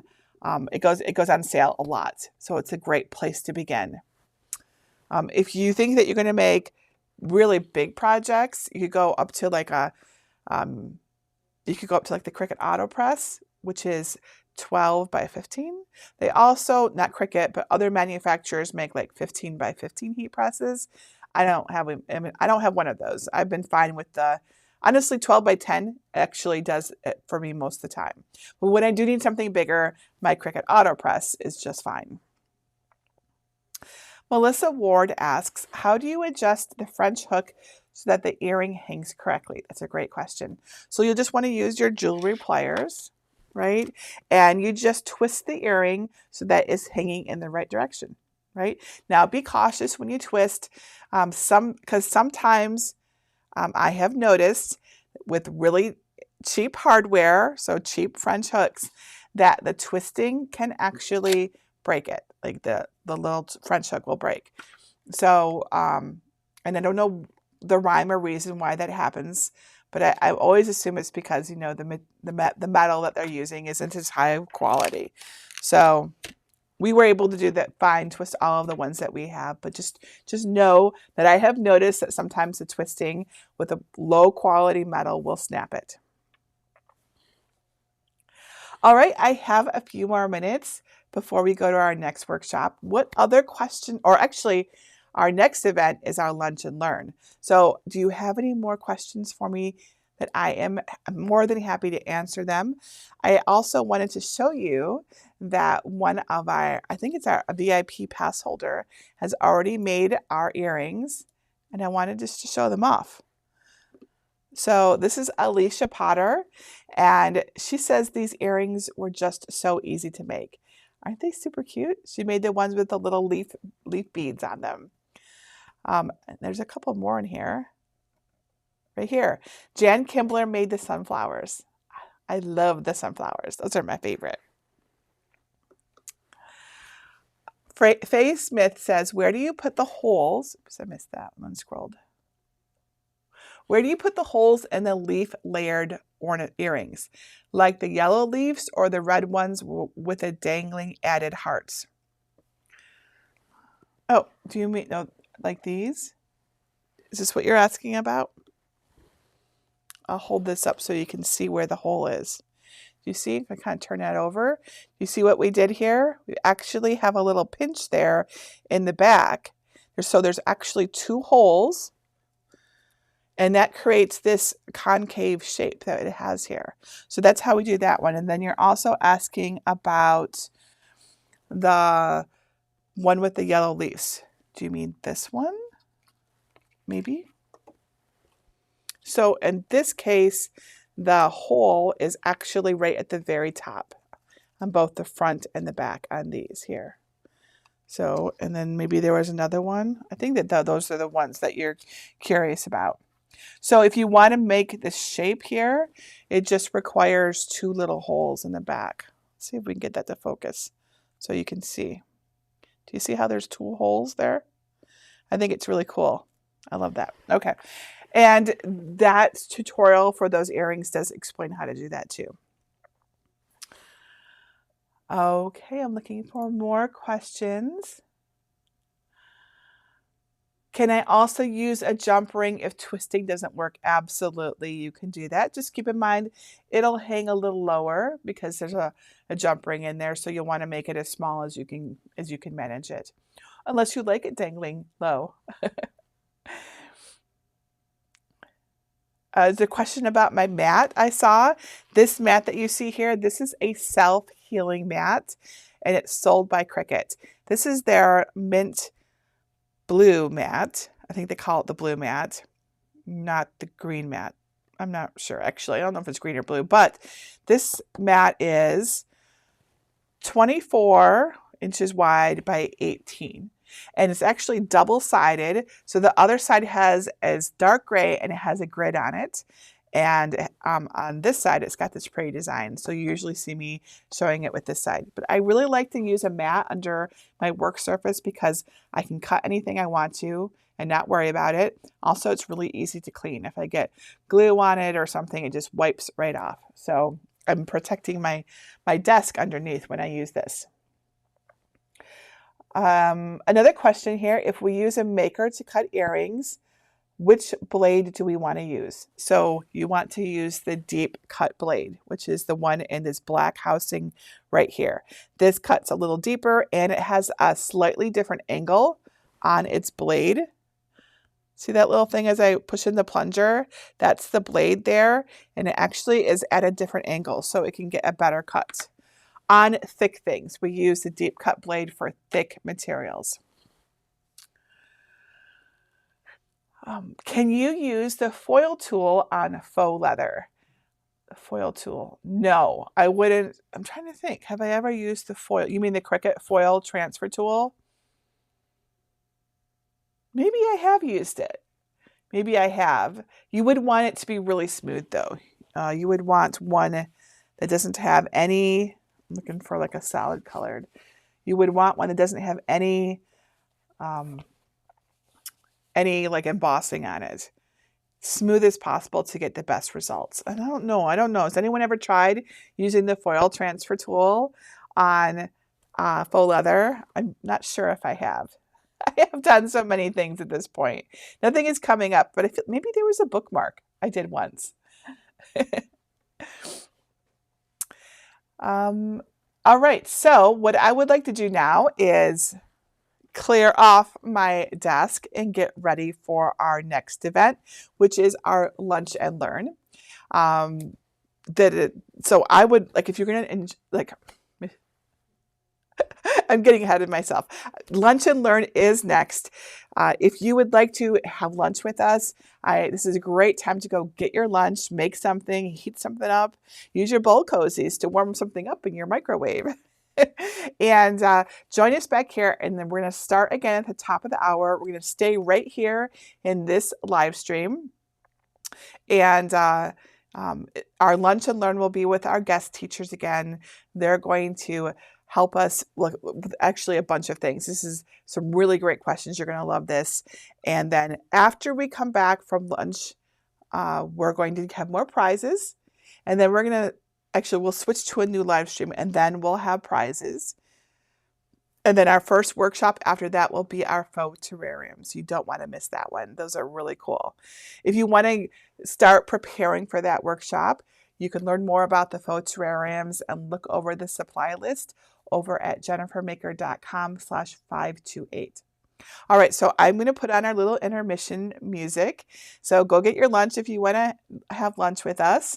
So get a plate, fill your cup, whatever you need to do, maybe a little extra Halloween candy if you've got any left over. And I will see you back here at the top of the hour for our lunch and learn.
Just remembered.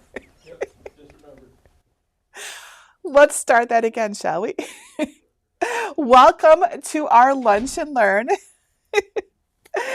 Thank you for staying with me for lunch. I'm curious what everyone is having for lunch. I'm going to have a tuna sandwich, which is one of my favorite things. I love tuna. Let me know in the chat what you're having. I'd love to know. I've got a tuna sandwich and an oatmeal cookie, and I'm drinking water. Pretty much my favorite drink outside of coffee.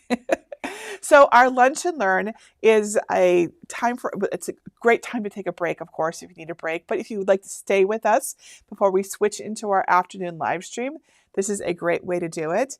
And during our Lunch and Learn, I ask our guest teachers some questions so we can tap into their experience and wisdom and get some tips from them. So we are going to learn how our guest teachers budget their time. And of course, I share my tips as well.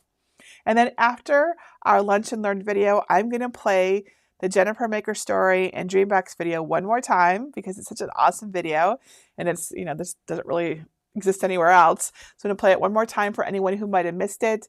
I think it's a really cool behind the scenes look at our studio and how Jennifer Maker came to be, what's important to us. And then, of course, more information about my Dreambox, which we are giving away this evening to one lucky person who has entered our giveaways. Remember, I did see some questions during our intermission about how to enter giveaways. Remember that you can go to the link I'm putting up here at the top of the screen, makeracademy.com/weekend-links, and click on the dark red button, and that will take you to the list of all of the amazing prizes we're giving away. We have cutting machines, sublimation printers, heat presses, wonderful prizes from our guest teachers, and of course, a Dreambox too. And so you can enter the giveaway there. You only need to enter once. All right, so so after our Dreambox video, I'll come back and we will all move over into our afternoon live stream. I like to break the day into 2 live streams just because it's a lot. And then I like to restart my computer and make sure all of our technology is good before we go into the afternoon. So we'll go over together, and after we get back into that live stream, I will do our giveaways for our Lunch and Learn. I have giveaways to give away, and then we will go into our first workshop of the afternoon, which is faux terrariums. You're going to love this. This is a really fun project. All right, so let's do our Lunch and Learn video. Hello everyone, and welcome to our Maker Academy Weekend Lunch and Learn. Today we're going to talk about how to afford all of these supplies and tools. Crafting can get really expensive, but we all have ideas on how to save money, right? So I've asked our Maker Academy Weekend guest teachers if they have any tips for saving money or finding affordable yet still quality materials, and here's what they say. Third question, crafting can get expensive. Do you have any tips for saving money or finding affordable yet quality? I'm pretty sure that's yesterday's video. So I need a minute to go find today's video. I'm going to put our intermission on while I go look for it because you don't want to watch me fumble around my computer. So give me just a minute because I have to download it probably, and then I will play it as soon as I find it. Just enjoy your lunch with me. Chat amongst yourselves. I'll be right back.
Hello, everyone.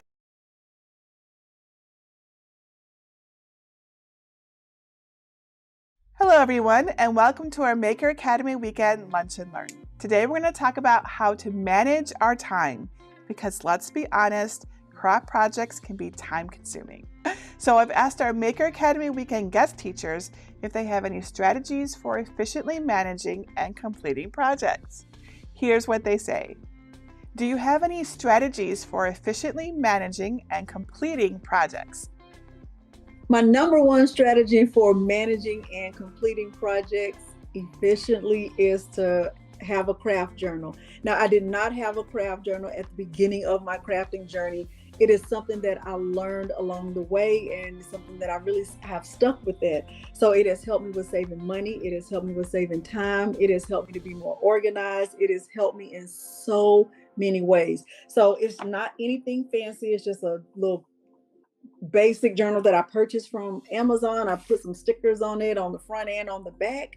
And what I do is before I start a project, I write everything down. I write down what I'm going to make, what machine I'm planning to use, what materials I'm going to need, and then I write down everything step by step. So step one, what is it? Step two, step three, and that has helped me tremendously. It saves me money because I'm not having to run back and forth to the store and picking up extra things that I don't need. It saves me time because again, I'm not having to run back and forth to the store and I can just look at my list. It also saves me headache and heartache because as I'm going through the process, I'm writing it down and I'm not having to remember what did I do first, what's the first step. So I kind of like make checklists for myself. I'm a checklist person and those help me in my everyday life anyway. So this is like one example. Here is like sublimation on clear HTV, like the materials that you need, and then like what are the steps for doing that.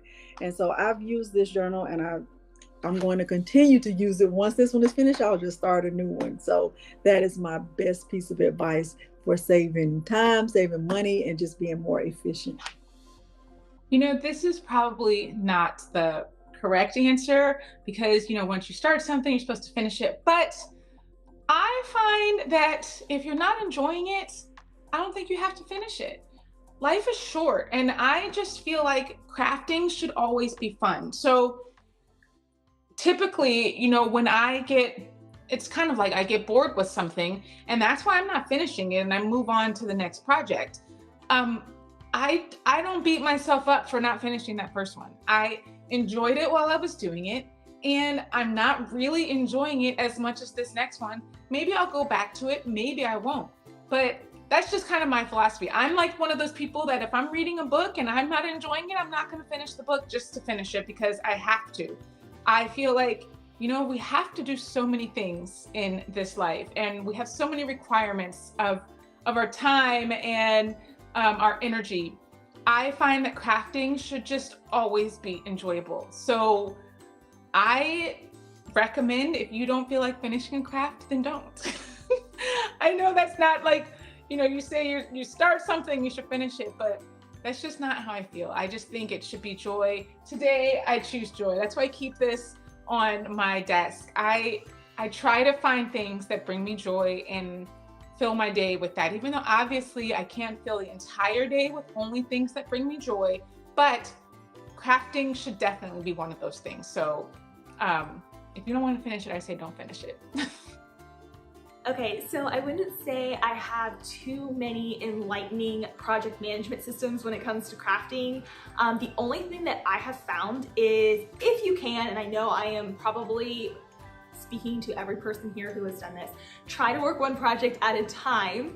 I am notorious, like many crafters, for just starting 10 different projects and then they don't, like half of them never get finished. Try to work systematically one at a time. If you're batching things together for a particular reason, then I would highly recommend that you do all of the cutting stage, then all the assembly stage, and so on. Like batch it together in the stages because you're gonna be more likely to actually get through everything you're doing. Even if you're doing two different types of projects, maybe I'm making a shadow box and then I'm making a card, but they're both out of cardstock, get it cut out in the same stage, then go on to assembly. One thing I like to do when I'm cutting out lots of different pieces, especially for things like vinyl and cardstock, is I like to use just a simple like file folder, like an accordion folder, or like a clear pouch that has like a zipper on it or something, and you can put the pieces in there. That way, if you're doing cutting all one day, you can get all that out of the way, put everything into a folder so you know you're not going to lose track of it, and then you can do an assembly the next day and then just sort of work project by project, pulling the pieces that you've already cut out of those folders. So that would be my best advice. I already mentioned this in terms of organizing crafts, managing and completing projects, that I use a box, that I keep everything I use for that particular project in a box. It's actually a Chewy box. And that way, when it's all together, it's much easier to make it. So here, I'll show you another example. I am going to make a gingerbread house. I have to lean over and get this. A gingerbread house, and I'm going to paint it with gingerbread paint. So I have to make some gingerbread paint. Well, I make it up from, I use spices, ginger, cinnamon. Cinnamon's the strongest, so it gives the strongest smell to it. Gingerbread paint actually smells. Here's one I made. I think I made this in 2020, and it still smells like gingerbread. So I did my gingerbread paint, and then I used texture paste on top. But when I'm getting ready to make my gingerbread paint, I've got all the materials in this one box, and it's just easier to get it done if you've got everything all together. And that's about the best advice I can give for managing and completing projects. I am pretty good about finishing projects because it's just important to me. You know, you get this idea in your mind and you want to bring it to life. So I'm actually pretty good about just doing that, pretty motivated. Most definitely. So my first thing is I make basically a list. For me, it's a calendar, but it could probably be a list for you of projects you want to make. And then I start at the top of that list. Of course, they're in priority order for me. So that first project I want to make, I order all the supplies I need or make sure they're in my craft room, one or the other. And I gather them up. I have specific baskets in my craft room, gather all those supplies up. And that way, I'm creative and I am in a creative mood and I am ready to craft. And I go to that first project on my list. I have everything I need in that basket. I can pull the basket off, start creating because I have everything I need to make that project. And for me, that is like my top tip because there's nothing more frustrating than being in that creative mood and wanting to make that project that's been on your list. You want to make that project that Jennifer Maker made a couple months ago, and you can't. You don't have the supplies. You had it on your list forever and you still haven't purchased that orange paper or whatever it is. So that is definitely my top tip for being productive because there's nothing worse than wanting to start a project, or the worst, getting in the middle of a project and realizing you don't have all the supplies to complete it. And there's nothing more expensive than that last minute run to the craft store. Like, let's just face it. You never just walk out with what you need, right? So I would say that's my top tip. And because I live sort of in the middle of nowhere, a craft trip for me to the craft store is like a big deal. So I try to make a list of everything I need, make one trip, or order everything I need online, have them all in baskets. And then when I'm creative, I can just start pulling those and start making the projects and checking those off my list. I'm a crafter, but I'm also a mom to 4 very busy children aging from middle school to high school to college. So I found that I've needed to learn how to manage projects in smaller chunks of time than if I had an entire day to sit down and craft, for example. So by breaking up my project into smaller steps, I'm able to feel like I'm still making progress toward it, even though I can't devote an entire day to it, for example. So if I only have 30 minutes on the first day, for example, I might gather up all of my supplies and have them together, order anything that I need, or make a time and day to go pick up a supply that I need to have. And that way, when I'm ready to get started, I have everything together. Then I might spend another day in an hour's time or a little less reviewing tutorials or researching how to use a certain material. And that way I feel prepared before I actually start the craft. So for me, I manage projects sort of in chunks of time throughout my day. and it gives me something to look forward to. It gives me something to focus on, even when I'm busy doing other family obligations and responsibilities. No. I have no strategies. No systems in place. If anyone wants to pass some good ones along for me, I would be happy to listen. For me, crafting, obviously for work, I have the ability to meet deadlines and I can finish my projects. But for me, crafting is an escape and something that makes me happy. So if I'm working on a project and I'm not loving it, I feel like it's okay to set it aside. I don't have to scrapbook chronologically. I don't feel like I have to sit down and do all my Christmas cards in one fell swoop. This is supposed to be fun, and this is supposed to make us happy. And if you're working on a project and it doesn't make you happy, you don't have to finish it. So zero strategies and systems in place. Is that wrong? Personally, I actually tend to craft from beginning to finish. I don't actually have a lot of works in progress going. I just don't seem to work that way. I tend to want to finish up what I am working on, but I know that this is definitely a problem for other people. So one of my biggest tips here would be to have a work in progress finish day. Like just schedule out a day where you basically pull together quite a few projects that you've been working on and you just finish them for the sake of finishing them. It just feels really good to finish something. You make a little list, you could check the things off the list. Love checking things off the list. And it will help you get through some of that pile. You don't have to finish everything, but if you can, finish 2 or 3, 4 projects, it really does feel good. Those were awesome tips. Okay, so my best strategy for completing projects and managing my time in general is I really work on one project at a time. I don't have multiple things going on. I don't multitask well. I really focus on one thing at a time, and I decide what I want to do. I get the materials just for that project, and then I make that project. And I pretty much don't really let myself go get materials and tools for something else until I finish that one. So I like to kind of encapsulate it. And when I do it that way, I find that I can keep the flow better and I can keep it going. And if I get a little stuck and I find myself saying, oh, I wish I could do this other project that I saw, then I can use that feeling to motivate myself to finish the one that I'm doing right now. And I find that works really, really well for me and allows me to both get things done in a timely manner and lets me finish them too. Okay, last question. What is your favorite type of project or the most favorite project you've ever made? Describe it to us. If you have it nearby, you can show it to us, but if you don't, no big deal. And if it's available for people to read or watch, let us know where they can find it. Okay, so most favorite project would be like asking me to choose my most favorite child. It's not possible because I have so many that I have done. I have done hundreds of craft projects. I specifically love paper crafts. That's my area. I do tons of paper flowers. I've designed over 150 different paper flower designs. You can see some of them peeking through in the back there in the corner. So I have lots of those that I love how like my arrangements turned out, or I made paper flower bouquets for weddings and things like that. Those would definitely be up in the top. I love things like layered shadow boxes and pop-up cards.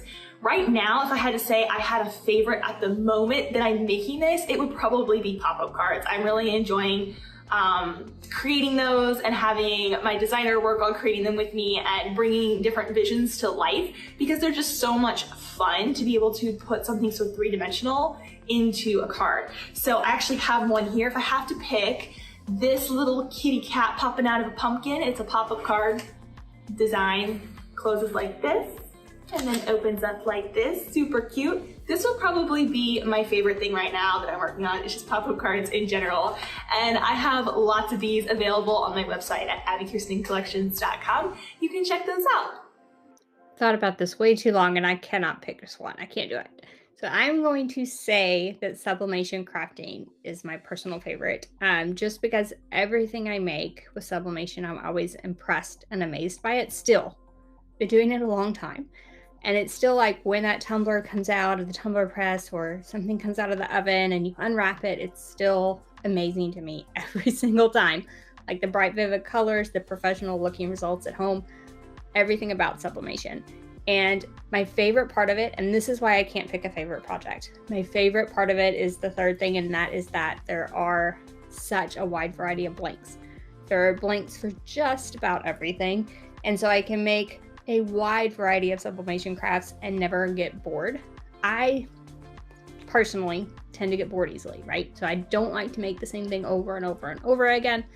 So for me, picking one favorite is just impossible. However, picking a sublimation crafting as my favorite, definitely hands down my absolute favorite type of craft.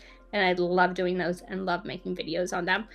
So I would say that you can find tons of sublimation videos on my YouTube channel. So just head to my YouTube channel and I'm sure you'll get tons of inspiration. If you're a sublimation beginner or more advanced, either way, something for everyone. I'm not sure what it is about these, but I am obsessed with making giant home decor displays out of these letters. Look at this. Look at the size of this. So I've done one that says gather for Thanksgiving. That's what this is from. I did one that said joy for Christmas. I put them up on my mantle. They're such amazing statement pieces. They're so easy to put together and they make such a beautiful impression. I get compliments on them all the time. If you go to the Kingston home and just put big letters in the search bar, I think they'll come up. But it's a great way to make a statement. It's a great way to build a scene, especially on your mantle. You could add Velcro to the back and hang them on the walls. It's just a great, inexpensive way to decorate your home for the season. And it's something that people will never forget. And you can buy them at any mass craft store. And it's just, they're such a fun project. I think everyone should try them. So this is one of my favorite projects I have ever made. So these are one of my twins' footprints from when they were born. My boys were born at 32 weeks, so they were really, really little. And they're 8 now, so they're doing well.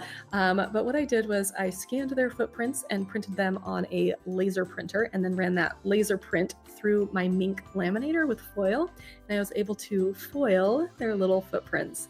And I just love this project because it just reminds me of how little they were. I mean, they're, enormous 8-year-olds now, but they were just so very tiny when they were born. This is from my son, Sebastian. He was a little over 4 pounds when he was born. My other son, Callum, was a little over 3 pounds. So they were just so little. And this project is very close to my heart because every time I see it, it just reminds me of what little tiny babies they used to be. This is a project over on my blog. You can search for foiled footprints at heyletsmakestuff.com to find the tutorial. And I think it also makes just a really lovely gift if you can get your hands on somebody's baby's footprints. I know it's kind of a weird ask, but it really is a really sweet gift. All right, so let me share one of my favorite projects. I needed a little shelf to go in my bathroom. I wanted to put some little knickknacks on there, and I couldn't find the tiered shelf exactly what I wanted. So I just decided I'd make my own. So I got some little candle holders. Don't judge me. I didn't stain the bottom. I probably should have. I was like brushing. I was like, can I do this? Will this project work? I didn't even know. So I didn't stain the bottom. So yes, I know it doesn't look good, but the top looks good. So let's focus on that. I got some wooden plaques. These are just in the wood section. So you'd make little wooden signs. So I got these 2 are the same size. So I got 2 different sizes of the wooden plaques, wheels. So like if you want to make a toy car, these little circles down here, those are just wheels. And I got some dowels. So wooden dowels, wheels, candle holder, and wooden plaque. I stained it, painted the dowels and the wheels black to just match the color that I wanted in my bathroom. And look how I use it. So I've got my candle, a little plant, and my soap. And it sits on my bathroom counter and it's perfect. I wasn't sure if it was going to be really sturdy, but it is. It's great. When I first made it, I didn't have enough of the dowel, so I ended up adding a couple more, but I love it. It was really hard to choose like my favorite project. I have a lot of favorites, but this one I see every single day. I love looking at it. I love that I actually made it. And I couldn't find what I wanted, so I just did it myself. And I think that's the best thing about crafting for me is that you have the freedom to make whatever you want. So I really like this and I'm happy to share it with you. One of my favorite types of projects to do is just using infusible ink. I think that it is one of the most amazing products to use. I love it so much. I think that people don't use it a lot because they are just unfamiliar with how to use it, and Sometimes people are in a rush to get started with sublimation, not realizing that infusible ink is sublimation ink. So here are some of my projects that I've completed with infusible ink. So this is just a coffee mug, with infusible ink. It's on there. The ink is on there. It's not going anywhere. Here's another project that I made with infusible ink. I use the infusible ink markers. I love infusible ink, and I really do try to encourage people to use it more often. I made this shirt with infusible ink about 2 years ago. And as you can see, let me make sure you can see it. The infusible ink is in there, like it's in the fabric. It's not going anywhere. And I love it. And I really do try to encourage people to, get started with infusible ink first before you try to dive into sublimation, because it's not expensive and you are going to get fantastic results. I do have a full infusible ink playlist on my YouTube channel. I have made so many things with infusible ink. I have a whole box right here of infusible ink because every time I see it on sale, I purchase it.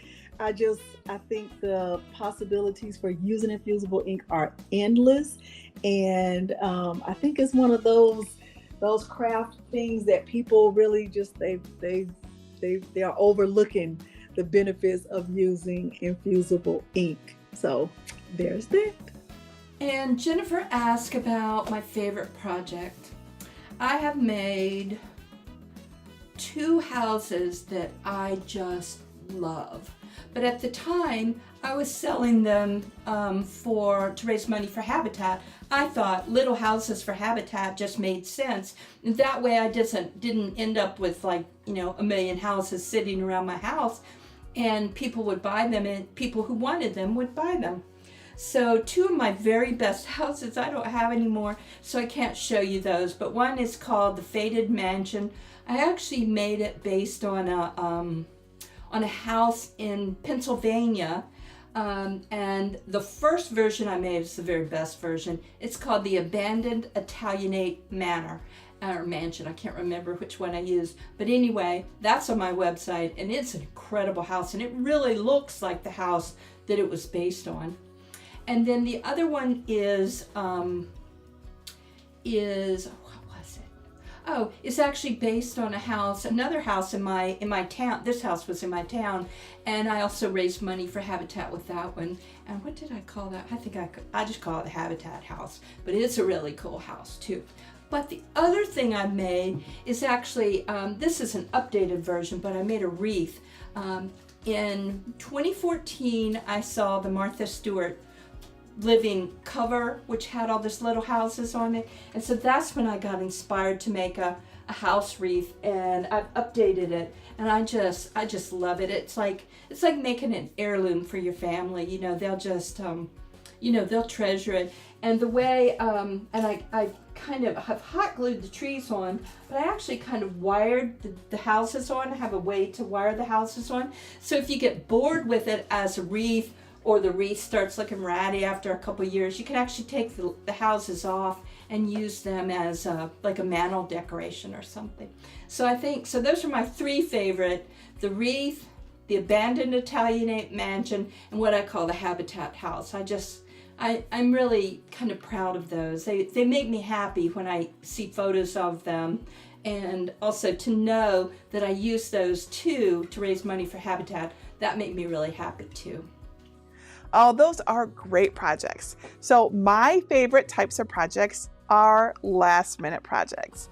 The ones where I've been inspired and motivated by something that's coming up shortly, like a trip, a party, or a special occasion. I will often get a great idea the day or the night before because I'm in the zone and thinking about it. And if I can make that thing in time, it is the best feeling. My motivation is always super high to do it, and then I get to do it, or I get to give the thing that I made away, right? And I just feel great. So I'm pumped from the instant gratification of it all. But setting that aside, what are my favorite types of projects? I probably love 3D paper crafts the most. Or it might be sublimation projects. Or it could be fabric projects, especially clothing that I can wear. I love to make dresses. Really, my favorite changes from day to day and mood to mood. I really like to make all the things. And that's it for today's Lunch and Learn. I hope you found this valuable. I sure did. Stay tuned for more information about Maker Academy Weekend, because we will be right back. I am a maker. That's what I am.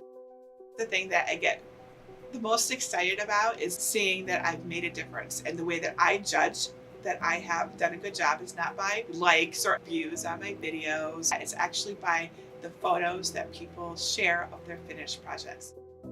When I see that they made all my paper flowers for their wedding, or they've created something for their nursery for their child, I feel like I'm making a difference in the world. Hi, I'm Jennifer Maker. I'm the founder of Jennifer Maker and the blog, the academy, the channel, and I love to share what I do. I've been creating since before I can remember. I have newspaper clippings of myself finger painting before I can remember that was a thing.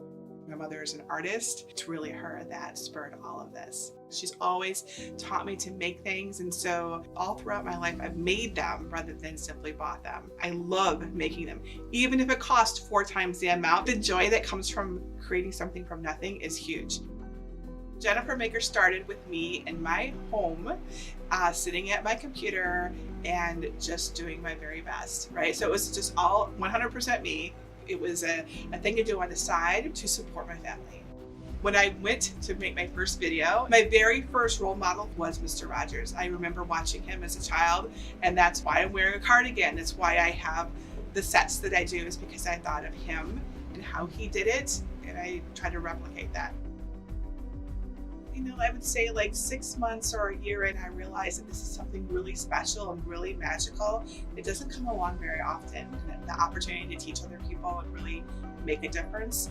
So we continue to grow beyond that to really reach people and hopefully positively influence their lives and teach them awesome things.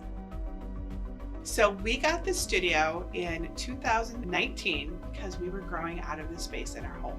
So I was doing all my videos and all my work from my craft room in our house, which used to be our family room. So it's not really that big, and I could be in there with my stuff, but pretty much no one else could be in there. So as we were making more and more videos, like I needed Greg's help. I needed him to be in there and us for not to be crowded. We've doubled our space here, so it's like over 5,000 square feet of space, of storage space, of crafting space, of video set space. It's really awesome. So Jennifer Maker is not just Jennifer Maker. I have many amazing people who are standing behind me and supporting me. I have Greg, first of all. Greg is my rock. Those times when I struggle and I find it really difficult, he's right there to help me focus and get back on track, and he's in charge of this whole studio, and he helps me film all of our videos. So without him, there is no Jennifer Maker. And then we have a team of 32 amazing people, and we have various departments: a creative department, an education department, marketing, and our maker experience. And all of these people come together to create Jennifer Maker. It is not just me. A lot of people might think it is, but there's no way I could do this alone. I have the support of so many amazing people. In a short span of time, going from working alone and having control of everything and the ability to impact everything the way that I would normally do it, to cooperating with the team and doing this together. A day at the office is me answering questions on Facebook. I'm watching what everyone's doing, I'm planning, and most of the time I'm talking to my team about what our plans are, how we're doing on our goals, and that sort of thing. So I come to the studio to record videos or to do live videos. So I saw the dream box in photos and videos, and I'm like, what are all those boxes? It looks so organized. I want to be that organized. And I'm like, oh wow, this is really cool, but I cannot afford this. This is more than I had at the time. I was very broke. I decided to start saving for it. So I was setting aside money, and I work a little extra, and I sort of earmark something for a project, right? So that's what we did. And then we were able to afford our first one roughly a year after we decided to get it. Before I could afford the dream box, I wasn't really doing a good job of storing things at eye level or arm's reach. So once I got the dream box, that solved that problem, and I was able to put so much more into one spot so that I could reach it. I have 4 dream boxes. I am very grateful for each one of them. The first one was actually Greg's dream box, and he uses it for storing his paints for his miniatures. After Greg got his dream box, I'm like, oh my gosh, it's so cool. I really, really want one. So our second dream box is actually in the other room. In many of my videos, you'll have seen it behind me. My third dream box was the one that I have in my house, in my craft room. So that's where I actually do crafting at. It's really a family dream box. In fact, my daughter, she uses my dream box. It's definitely our crafting hub. And then my fourth dream box is this one that you see right here. This is the dream box 2, no legs, which is really cool. I love the no legs. We just got this in June, and I use this one here in my live stream set. It's really used to store our project supplies, and we take them out when we're doing workshops and events and that sort of thing. So we're using it to organize our business's activities. There's actually so many things I love about it. I love the way it looks. It looks really, really cool. Okay, so there's certainly an aesthetic thing to it. I love that it allows me to organize things and put them away, and they're not just in a bunch of random boxes or whatever. When I have done other crafting projects, I would have a light on a table, but with the dream box 2 and its double lights with its crown, it's really, really nice. Like a lot of light. My lights are on a voice activated control. So let's give it a try. Hey Google, dream box off. I love how I can bring the doors, like I kind of angle them out when I'm crafting, and then I can just reach for all the things. Right? That is a big deal. I almost think of it as like a sort of craft cockpit, because it kind of brings everything within arm's reach, and I can just take what I need, and I'm just kind of in my little zone. It's really cool. Before I move into a dream box, and I have done this several times now, I actually get all the things out that I want to put into my dream box, and I put them either like on the floor or on a table, and then I start organizing them. In fact, I actually use the map to like kind of draw out where I want, and I decide what I want at eye level, what I want in the center, what I want down below. Then I start moving things around too. So I've actually rearranged it a couple times. So I've had my bigger computer in there, I've had my laptop in there, and I really like the flexibility for it to meet my needs. The totes are clear, and you can choose to see all of your things inside them.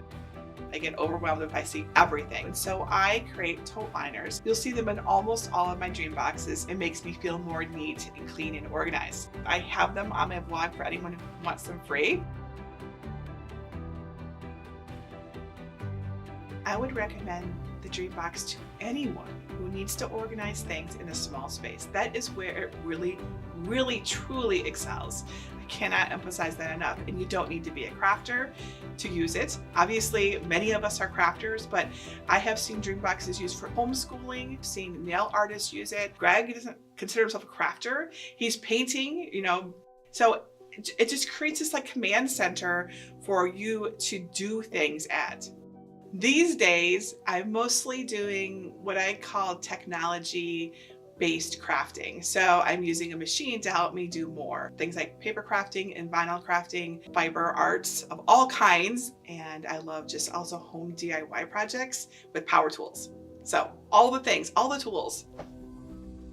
I think of our community as my boss. Our ideas for tutorials come from our community. We ask them all the time what they're interested in making, so they're telling me, and I'm carrying it out.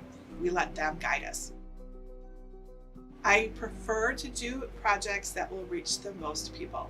That's the thing that I get the most excited about. So if I put something out into the world and I see no photos of it, then I'm like, wah, I guess that didn't really work. But when I see a whole bunch of photos, that means they're making my pattern, and I get to be a part of their lives, and I see it in their photos. And there is nothing like that feeling of realizing that you made a thing that they replicated on their own and are proud of and are displaying and took a photo. Like, it is pure magic. We are realizing a dream, and we are building a new studio in Dexter, Michigan. It's going to be 9,000 square feet. It's going to be a cute little red barn in the field surrounded by woods, and it's purpose built for Jennifer Maker. There's sets in there, an awesome office, and there's going to be a beautiful kitchen for all of, kitchen things that we do. And I'm really excited about it. Lots of storage space and quiet and pretty, and also lots of outdoor space for all of our outdoor DIY projects that are hard to do now because we don't have space for that. To be creative, to me, means to make something from nothing. It also can apply to all aspects of our life. So creating children, creating a home, creating a business, all of it. That to me is creative. So creativity comes in many different forms. I love to make things. That is what brings me the most joy. At the end of the day, I think about all the things I've made. I think about all the things I've inspired others to make, and I feel fulfilled.